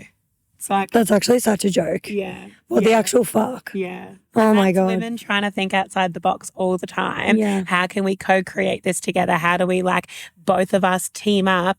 But then how often are you going so far the extra mile and this guy is just taking it? He's just great at receiving. Yeah. Not meeting in the middle, not yes-anding, not adding, just attracting. Yeah. Yeah. Fuck, that's so hard. Fuck, it's so hard. Yeah. She's away from him. She just moved to New York. Good. Queen. Love it. Good riddance. Yeah. Dump him. Yeah, dump him. Dump him. Absolutely. All right, cool. So first time masturbation experiences. Yeah, okay. So I've been thinking about this because you and I had a gentle chat about this recently. A soft launch. I don't 100% remember my first masturbation because I had lots of Christian guilt, went to a religious school, got my family's not even religious, got sucked into this real religious school and church and youth group kind of stuff. So I was definitely touching myself, but very repressed and not admitting it to myself. And then I had this life-changing conversation with a friend and it had come from her sister. So someone had the exact same conversation with her. And she just goes to me one day, we're probably 13 or 14. And she goes, I know you masturbate. And I go, no, I don't. She goes to the same Christian school as me, got the same Christian guilt as me. She goes, I know you do. And I was like, what do you mean? She was like, everyone does. It's normal. Erin, her big sister, she was like, my big sister told me everybody does it and it's normal, so don't lie. And I was like, okay, I do. And then we were both just yeah, it's normal. And then that's how I learned to be all right, I guess I do. Oh my God, that's so beautiful. Yeah. Isn't that nice? Yeah. Yeah. So it's pretty positive, really. But before that, I don't know, I just remember probably humping my pillow and being it feels good, but I'm ashamed. Yeah. sadly such a common story. Yeah. Like, you know, the mixture of like guilt and shame, but also it feels fucking good. And Yeah. like, oh my God, what an absolute head fuck. Yeah. When you're like going through puberty and you're just figuring all of this out. Like, it's honestly setting us up in the worst way. Like, I don't think I knew until that conversation that women could masturbate though. Like, I think I thought it was something that men did. Like, I don't think I knew I could like touch myself and come, because I thought coming was something that men did, which is crazy. but you had been, but you didn't realize that's what you were doing. I don't know if I'd like fully orgasmed or if I'd just been like touching myself and knew that it felt good, but I didn't know. I knew that I shouldn't be like touching myself according to whatever was going on in that headspace, but I don't think I even would have considered it to be masturbation. I think I thought that was something for men. Yeah, fair enough. Yeah. Yeah. Now that I think about it, I never thought about that before, but I'm pretty sure. Well, it's just really cool that, because I remember one of my best friend in high school, she had a big sister as well. And the big sister, when I was at their house, just telling us like, oh yeah, like I like finger bang myself. Like it feels awesome. Big sisters. Yeah, right. Okay. And so is this a lesson to be the big sister now? Yeah. Yeah, true. Be the big sister or the cool fucking auntie. And okay, I'm rocking the cool auntie steez these days. But the big sister thing, I was an elder sister of 3. Yeah. I had one little sister and 2 brothers. But like, even so when my friend's sister said that, I was like fascinated and really like, I thought it was really awesome that she was just so like free and unashamedly talking about this. And I was like, wowee. Like I was so innocent. Wowee. And I was so full of shame and so repressed as well. I never touched myself. Like I wouldn't have even like thought to do it. I don't have any memories of touching myself or my genitals for pleasure or humping a pillow or rubbing on things. Like I don't have any memories of that like at all in my childhood or even teenage years. I think I probably like in earnest actually touched myself and felt pleasure when I was like 19 or 20. Yeah. Yeah. Yeah.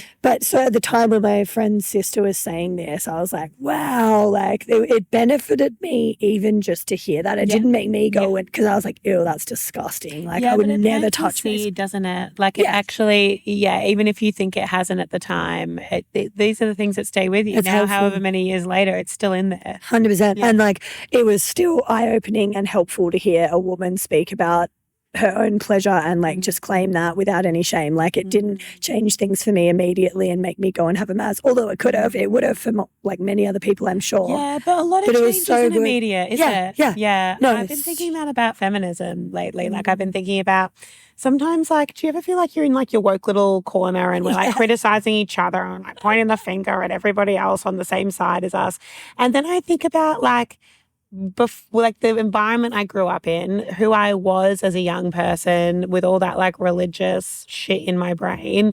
And then I think about the kind of feminism that broke through to me was like now what I would consider to be like, oh, that's like a basic thought. But it's not. It's not a basic thought. You've just grown.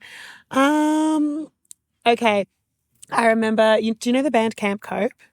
They're a Melbourne band. They're not together anymore, but occasionally they'll like get together and play a show.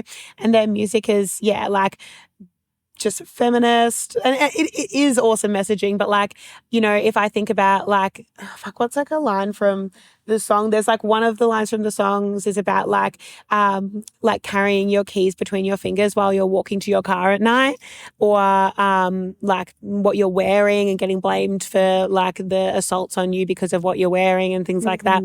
All of that to me now I would take for granted as like, oh yeah, duh. But like that was breakthrough for me as a 16-year-old. Those were like the things that taught me not to accept the really unacceptable behavior from my first boyfriend. You know, it all had to come from like an angry fucking woman on a microphone who now I'm like, oh yeah, I obviously get that.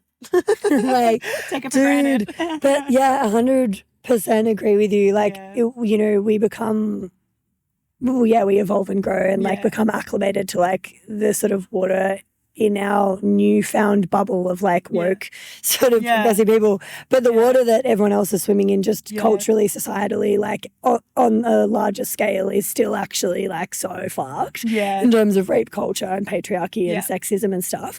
So like it's crazy to like when I didn't have any musical influences or mentors or role models at 16 that were like making me think about that shit. Like the stuff that made me think about that you got at like 16 probably didn't come until I was in my 20s. Yeah, wow. Yeah, because I'm also like a bit older than you and I didn't have social media like when I was in high school. And Blessing and a curse, little country town. There was like no progressiveness. There was no access to like pop culture feminism for me. Like, so, you know, you come on at the right time and it's interesting. Hey, like, all of the little seeds being planted are so valuable and everything's still shifting the needle slightly. You've got to hope. No, I believe that it is. I believe that it is. And I think that the one thing about like the pop culture of it all is like what we're seeing online is somewhat reflective of the real world, but it's also the extremes, right? So like I just sometimes need to remind myself of that when I'm getting existential about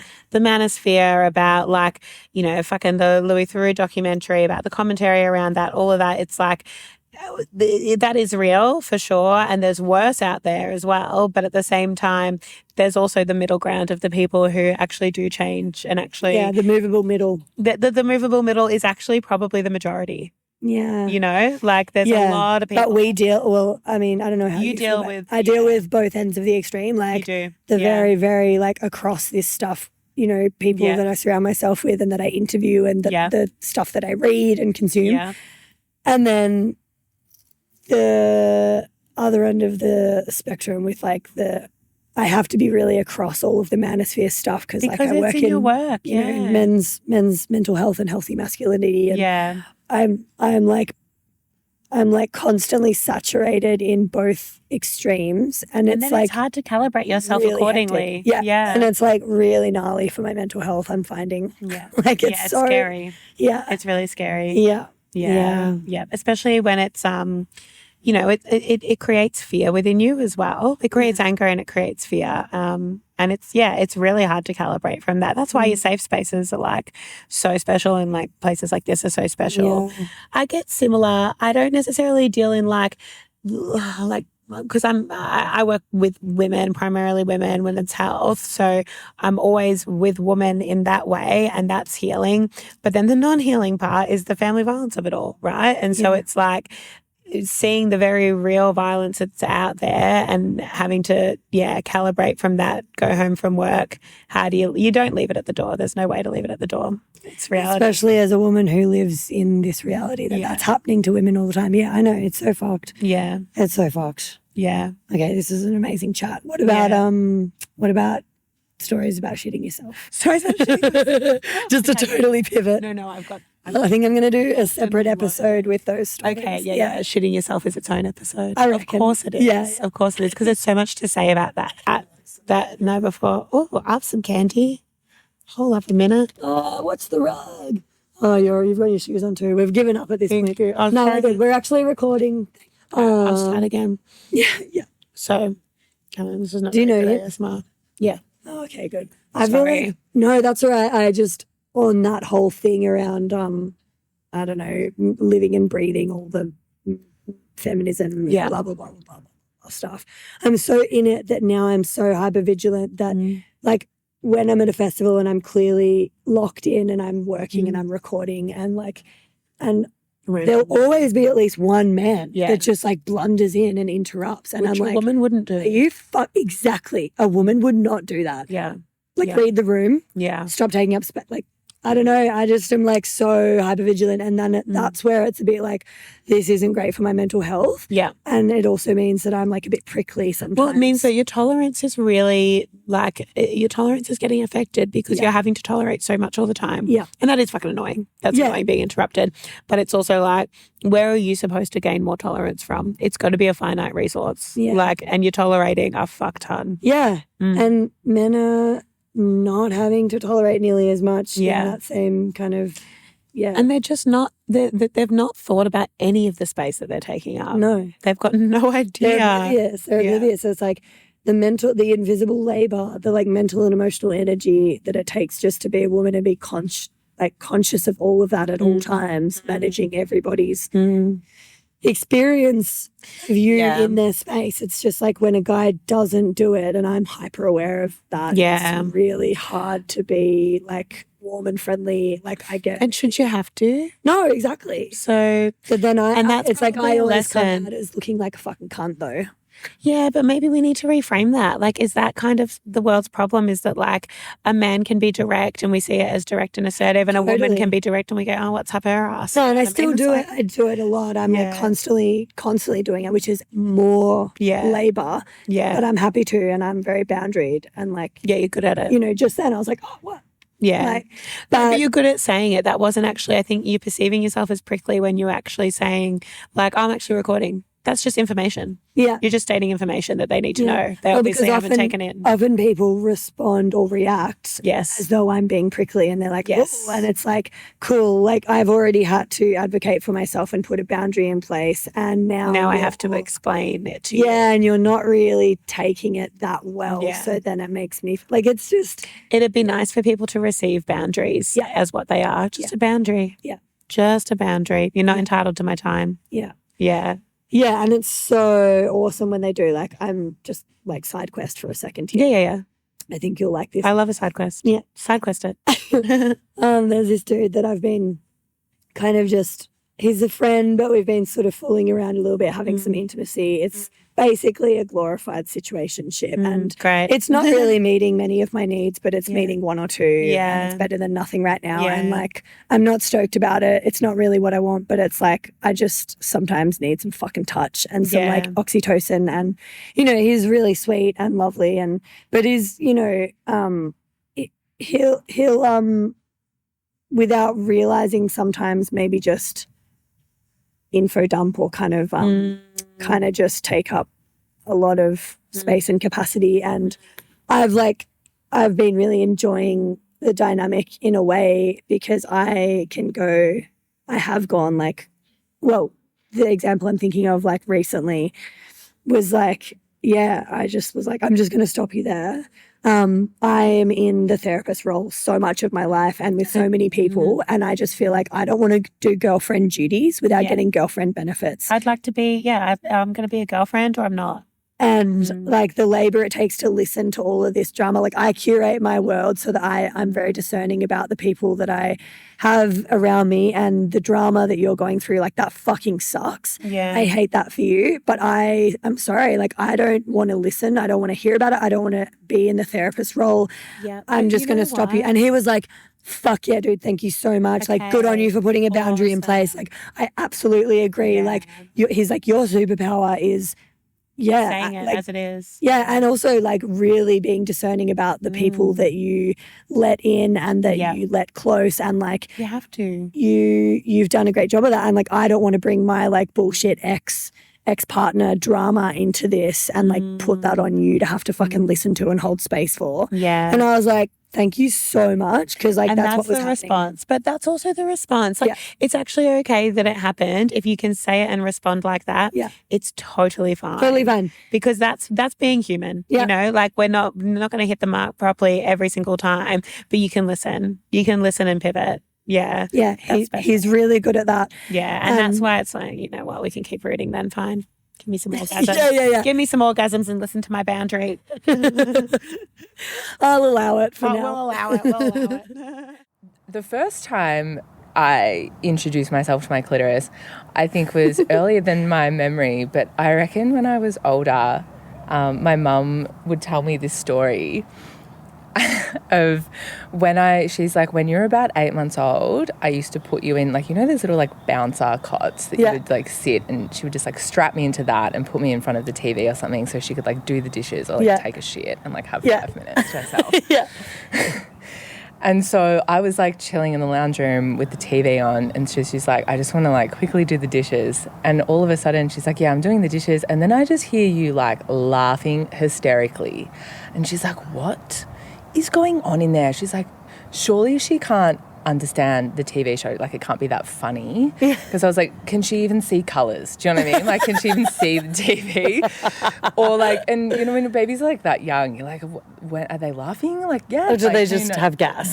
What are they doing? Yeah, exactly. So she's like dropped all the dishes and she's like run into the room to be like, what is going on in here? And then there's me, I've like ripped my nappy off and I'm just like flicking the bean and I'm just like, and I'm just like losing my mind. Like, and she's like, oh my God. That's so good. What a little feral. And I was like, and then I like grew up and nothing changed. And so Mum and I would like have these conversations when I was like early teen years, because we just were able to speak so openly about this in our family. And she was just like, she was like, yeah, you were a feral. You were onto this really early. And she's like, it's a sign of intelligence, darling. You're very body aware, she'd say. And I was like, yep.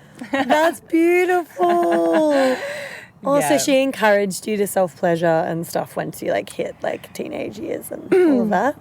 Yeah, like I think it's not like even that she was necessarily like encouraging. Like I wouldn't say that she was like actively like go for it. There was just the absence of shame. Yeah. It was just matter of fact. Yeah.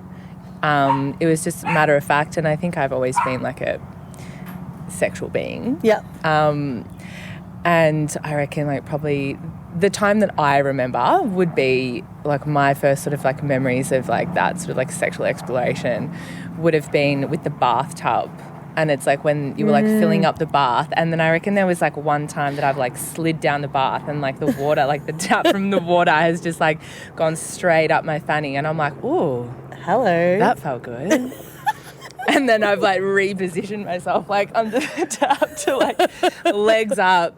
And I remember, I used to do that whenever I was like a little toey. And I reckon I was about 8, so still young. Oh my God, I think someone else told me a story of how they would lie in the bath with their legs like up the wall, kind of splayed. The legs up the wall. So that the tap would run directly over their clit. Yeah, it's good. It's a good one. Yeah. It's such a, I imagine, because I didn't discover that, it's such a subtle, sort of gentle amount of stimulation compared to what like people are rocking now with like turbo vibrators and shit. Yeah, on like level 3000. No one could come from a fucking bath faucet nowadays, like, surely. Don't you reckon? Yeah, I think it was analog back then. Yeah. Back then you had to work for it. Back then you had to earn it your goddamn self. And I think the bath tap was good because you could like titrate like the water pressure, so you could like turn it up and then I get like. Did you start like just a trickle and then it got more and more? Yeah, like I remember sort of like playing with it. Like I would sort of like do a little, like I would like edge. Yeah. I would edge. And then I remember kind of feeling like, am I doing something a bit like naughty? Like I still wouldn't, like I wouldn't speak about that openly. Yeah. And like I would do it like if Mum like went out and she was like working in the garden or something, and I'd be like, now's the time. And then I'd like run into the bathroom and like have a moment to myself. Would you like have an actual bath and like put the plug in, or did you just run the water, like take your pants off, lie in the bath and run the water? I think a little bit of column A, a little bit of column B. Yeah. Like I think sometimes it's like middle of the day baths. Yeah. Sus. Yeah. Sometimes, I think it would kind of alternate. Like if I was like making the bath, I would get in the bath while the water was running, so I could like have my moment. Yeah. But then there's definitely been moments that I remember jumping in there just for that, and then I was like, okay, I've had my little fix, and then I'm like, all clean, moving on. Would you come from it? I don't remember. No, I wouldn't. Like not when I was that young. It would sort of get to this point, like it would feel really pleasurable and like really exciting, and then it would get to this point that it would feel quite intense, and then it would be like, and then how would I describe that? It's like when your clit gets like overly sensitive. It would get like overly sensitive, and then I think like that. It would sort of like my arousal would sort of like peak, and then I'd be like, okay, I'm sort of done with this experience. I don't think like those orgasms came in until I was more mature. Yeah. Yeah. Fuck yeah, I love that. I wonder, do you reckon we're too big to lie in that position in the bath now as adults? Have you tried lately? When there's a will, there's a way. You know, I reckon I've actually got a bath at home. I have a bath. This is our homework. I'm gonna fucking get back to you on that. Cool. But like, I don't doubt that. If I'm horny, I will make it happen. Yeah. You know. Yeah. Okay. Will I have the tolerance to stay in that position? Yeah. Until we get that, we'll see. I'll let you know. Fuck yeah. I'm keen to receive that text message from you. Send me a selfie. Just that. And I hope that it comes up while you're at work and it just pops up as a notification on the desk. Same. Hey, me again. If you'd like to support the potty and you've already given it 5 stars on whatever platform you're listening on, I want to mention that you can buy some really dope merch from the website and get yourself a Labia Lounge tote, tee, togs. Yep, you heard that right. I even have Labia Lounge bathers. Or a cute fanny pack if that'd blow your hair back. So if fashion isn't your passion though, you can donate to my Buy Me a Coffee donation page, which is actually called Buy Me a Soy Chai Latte, because I'll be the first to admit I'm a bit of a Melbourne cafe tosser like that. And yes, that is my coffee order. You can do a once-off donation or an ongoing membership and sponsor me for as little as 3 fat ones a month. And I also offer one-on-one coaching and online courses that'll help you level up your sex life and relationship with yourself and others in a really big way. So every bit helps, because it ain't cheap to put out a sweet podcast into the world every week out of my own pocket. So I will be undyingly grateful if you support me and my biz financially in any of these ways. And if you like, I'll even give you a mental BJ with my mind from the lounge itself. Saucy. And I'll pop the links in the show notes. Thank you. Later. I would say I was a pretty horny little kid. I feel like I found my sex organs very early, and didn't like, obviously at that age I would say maybe 11 or 12. Of course you don't know what you're doing and you don't know what it is, and you just knew it felt really good. And yeah, I remember like you look back and it was like mortifying thinking what you kind of like would do when the doors were shut kind of thing. But like using like just like pillows and stuff like that to stimulate the area. But yeah, again, like not knowing what you were doing, but just knowing it felt like really good. And like as well, but even by like movies and stuff, like I felt that like I think my brain was really receptive to that really early. And like, I don't know, we never talked about it at home, and it's not like there was a shame thing, but it just wasn't anything we ever spoke about at home. So it wasn't probably till I got to high school or started reading like Dolly and Girlfriend, and like I was all over those magazines. I was a magazine addict. So that was probably where I got all my sex education from, was from magazines. Sealed section, Dolly Doctor. Yeah. Wow. I would probably like die a bit inside if I went back and read some of those now, I reckon. Like at the time it was like, so it felt so helpful and so juicy. And, you know, I guess like one thing that it did do is, I guess, like remove some of the shame around it, just simply by virtue of like acknowledging that sex and genitals and periods and all of that existed and talking about it. But like, God, I reckon if we were to read it now through the lens of like actually understanding, you know, intersectional feminism and like gendered scripts in terms of like heteronormative sex and all of this, I'd probably fucking roll over in my grave. I'd die and then I'd roll over in my grave.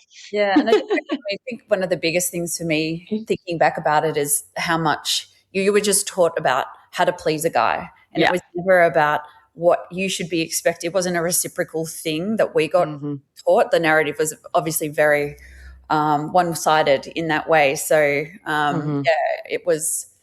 it's interesting to think of like my early sexual experiences in relation to that and how it wasn't ever about me. Yeah.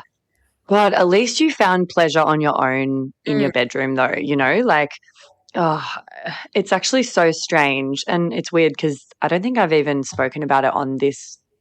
I've done episodes around early masturbation experiences before, and I probably didn't talk about my experience. I have on the podcast at some point, but I, to my memory and my knowledge, didn't touch myself for pleasure or masturbate at all as a kid or as a teenager. I literally remember the first time I mazzed when I was like 19 or 20. Like, how fucking insane is that? I don't think I've met almost anyone else that didn't at least do like a little bit of exploring or like find some pleasure, and then maybe, you know, they got shamed for it or they got told off and then they stopped or whatever, but it was always on their radar.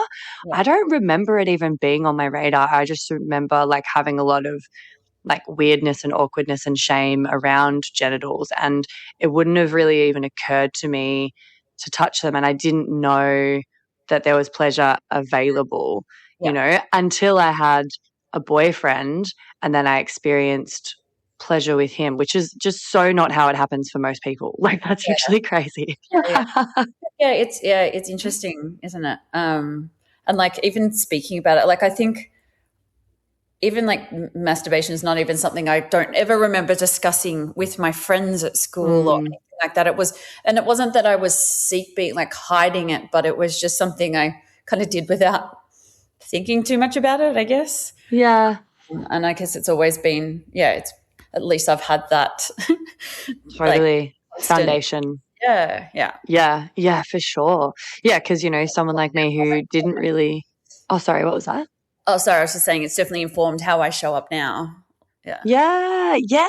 And like, that was kind of where I was going. I was like, oh, well, someone like me who didn't have that kind of foundation of knowing how to touch myself for pleasure and sort of enjoying my own body, when I did read, you know, the sealed section in Dolly Doctor, and it was all about how to pleasure a penis and how to, you know, make sure the other person was having a great time, you know.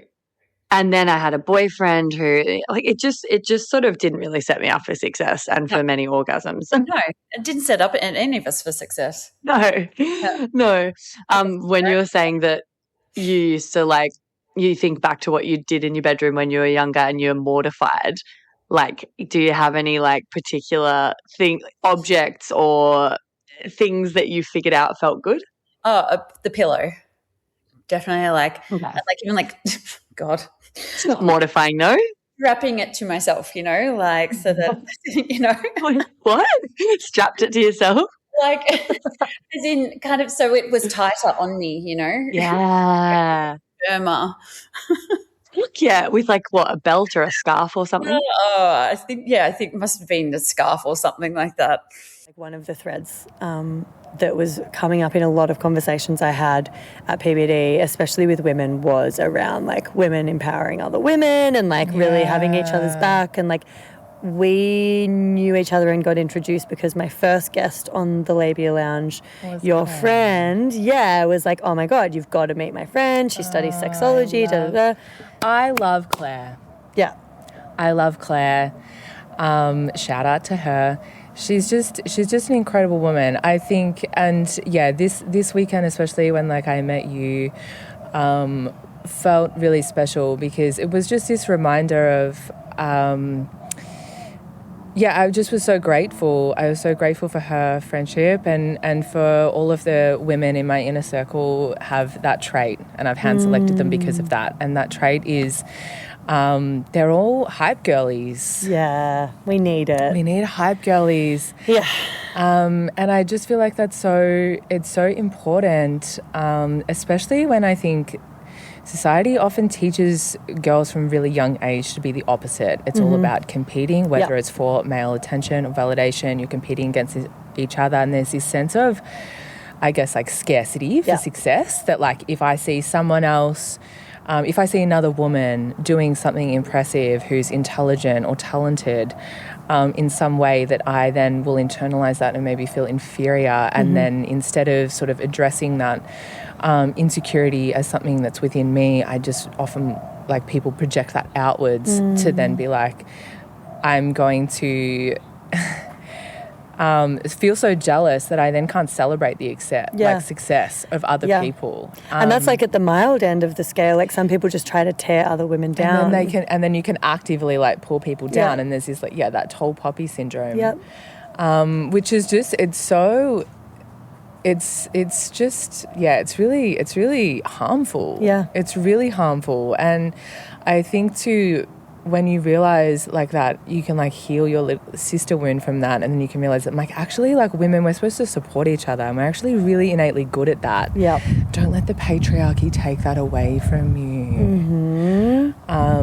Because like we're so good together, and I think it really is so special. I think everyone should find women in their life that speak about them in rooms full of opportunities.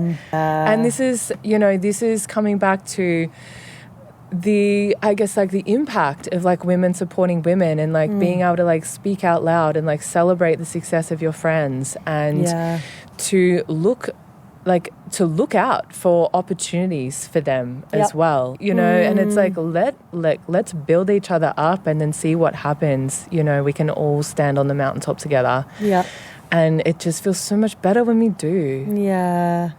I love that so much. And that's such a, like, when people are like saying your name and sort of advocating for you or endorsing you in rooms that you're not in, especially when there's like opportunities to be had, like that's the sort of shit that like men do for each other but often not for women. And it's really, really awesome when that is done for us. And it reminds me of there was like a friend of mine, Maddie, who I met him at PBD. He came, didn't know anyone except one beautiful woman, Reggie, and she had knew he was coming alone, sent a photo of him to the group for like the Facebook group of the festival, and said, hey, this is my friend Matt, he's great, he's going to be coming on his own, because she wasn't going to be there that first night. Like, if you see him, say hi to him. And he just had the most like just affirming like similar vibe to you, just feels like right place, right time, right people. Everyone was like welcoming him with warmth and receptivity, and like it's like, and that's like the actions of like one woman who was like thoughtful enough to try to make that path a bit smoother and like connect you. Like, we're such connectors, We're such connectors. And like it really goes such a long way to be in orbit of that energy frequency. And I think that was just, the organisers should just be so proud of that environment. It's really such an incredible... It's potent.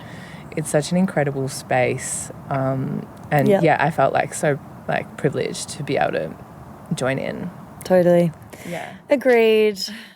One of the reasons why PBD is so special and everyone appreciates it so much is like it's women run and led, and like there's a really fucking good spread of female DJs that are actually put on at correct time slots, like good times for their actual music. And like, it's not tokenistic. It's not, a sort of tip of the hat to feminism, but we're going to pop them on as the opener just so that we can have them on the lineup. Like it's, you're actually sort of practicing proper equality. And everyone there benefits from it because, it's the most wonderfully curated lineup. Like, all the women who DJ play like such fun, awesome tunes, and they just really get a go and don't have to feel as though they're in a boys' club. Yep. And like a couple of people actually backed out of like what we're going to kind of talk about this on the potty, but then we're like, well, actually, I feel like too vulnerable, and I still feel like at such a disadvantage in such a male-dominated industry that I don't want to create waves. I don't want to like lose opportunities if I speak out about this, and you don't have to talk about it either, but I have many opinions on this. Which like, as you were saying, like there have even recently been circumstances where I've been put on a lineup and I've been put in the back room at the same time as the headliner, so no one was at my set, and I was just like, all the boys were in the front room. And like there's that whole thing as well where you're like, if I say something, I'm going to sound ungrateful. I'm going to sound like a whinger and naggy woman, and I'm not going to get booked. And that's that is the trouble with it, is that if you do, it needs to be highlighted, because I think for a lot of guys in the industry, and just even from conversations that you have with them, they don't know they're doing it sometimes. Totally. And it's not that it's a malicious, intentional thing, but when you put your mates on, like, and that is just a common practice when you start, especially when you're running your own events and you're like, well, I'll get my mates to DJ. And 9 times out of 10, they'll be men. And especially like younger guys as well. Like there's so many more female DJs coming through, which is fucking fantastic. But more times than not, it will be, if they're putting on their mates, it will majority be men with a token female. And it's so hard to change, to speak up about it in the industry and see change happen, because it's just ingrained in the scene, and especially in Melbourne, and it definitely happens overseas as well. I look at lineups and I'm like, where are the women? And I've even heard secondhand from people being like, this crew would be talking about, oh, we need to find more female DJs. And I'm like, what do you mean you need to find more? They're everywhere. And it's just, I think it's this laziness, and it's this feeling that they're not going to play the right music later on the night or whatever in the more prime slots. But how do you know they can't play that when they never get booked for these slots? Yeah. I completely understand paying your dues, playing opening sets. They are so important and they are so integral to the whole vibe of an event, whether it's a day party, a night thing, or a festival. But if you are never given the opportunity to play later, how are people to know that you can play that slot? And I think this is where so many women are at a disadvantage, not just women, like non-binary, all other genders. Non-men. non-men. And when you're not given the opportunity to prove that you can step up to the plate.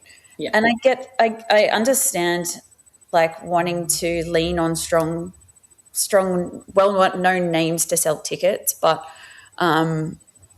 the women I know who play, and it's been a no-brainer. It's not even a conscious thing with PBD where I'm like, I must ensure there's 50-50. It's just like, no, these girls are killing it. Fucking kill it. And most of the time they're the people's favorite sets. No shade to my male mates. They also absolutely kill it. Like there's literally not one bad set that gets played. But I also think that women bring a different energy to a dance floor when they play.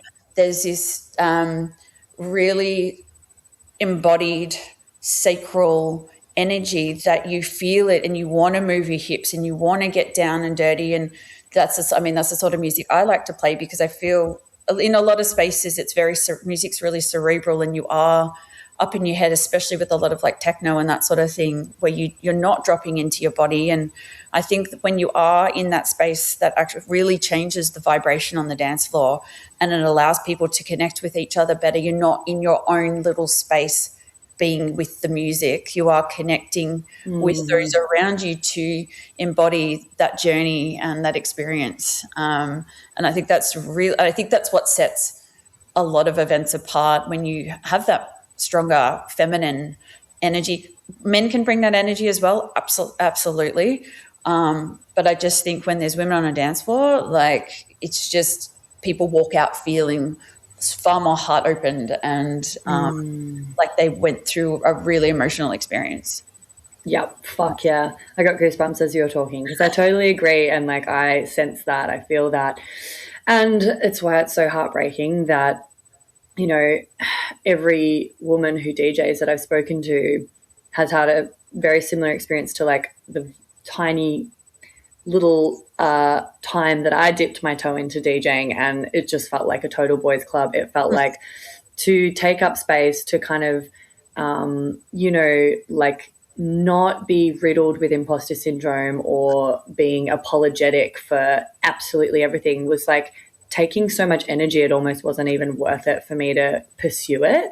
Yeah. And there were so many moments where like I was acutely aware of like men being really, I guess, dismissive and like entitled and sort of treating me like I was an inconvenience or less than, less important to the lineup, and not really prioritizing me to the point where like, I would often have like, I'd be playing at an event and there would be like cool, like really strict on set times, everybody, but then the guy before me would go like 45 minutes overtime, and then I would have to cut my set, and it would like no one would bat an eyelid that he's just been massively selfish and indulgent, and he's like, yo, just one more, and it's like, bro, like you are like directly impacting me now, that you're literally saying me and my music right now and me taking up space right now is more important than you getting a go.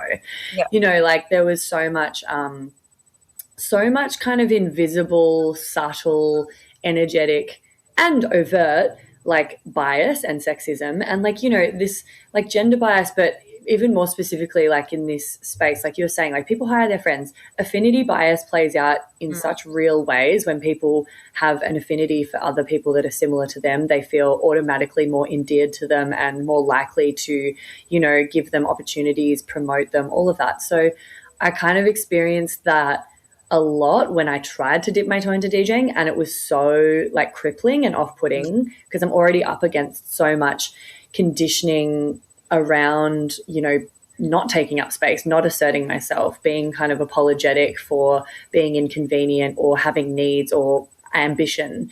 And it was just like so devastating, and there was no one to fucking advocate for me. It was like I was having to try to advocate myself while I also had like no confidence because I was brand new and I wasn't actually very good at mixing.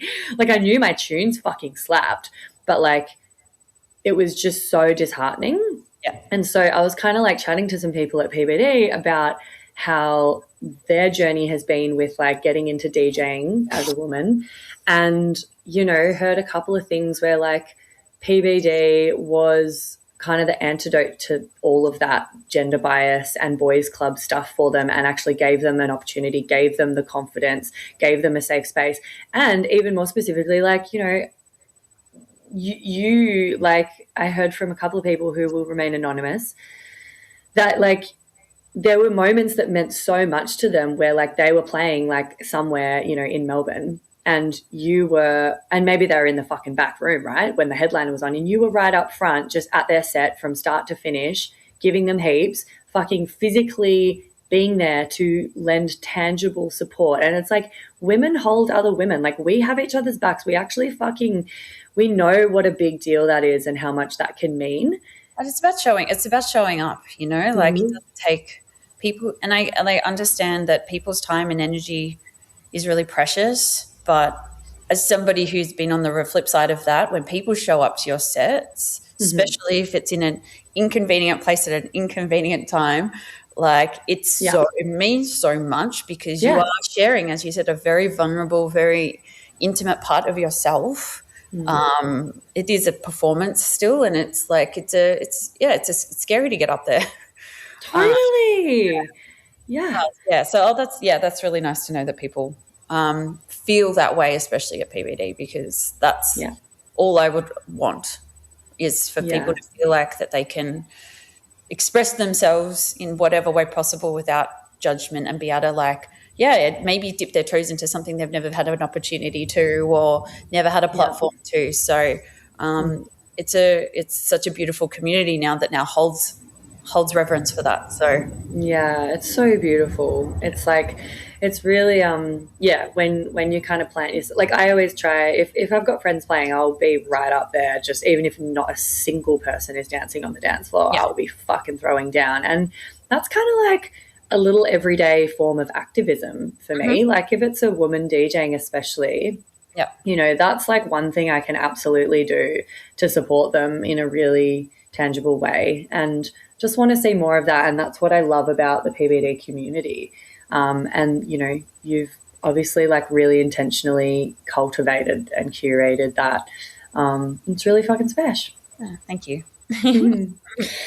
The reason I'm moving to, it's one of the reasons I'm moving to Europe is that, is because I feel like I've gotten not as far as I can here, but there is a glass ceiling. There's a glass ceiling, and it's like trying to get into the organizations that run all the big things.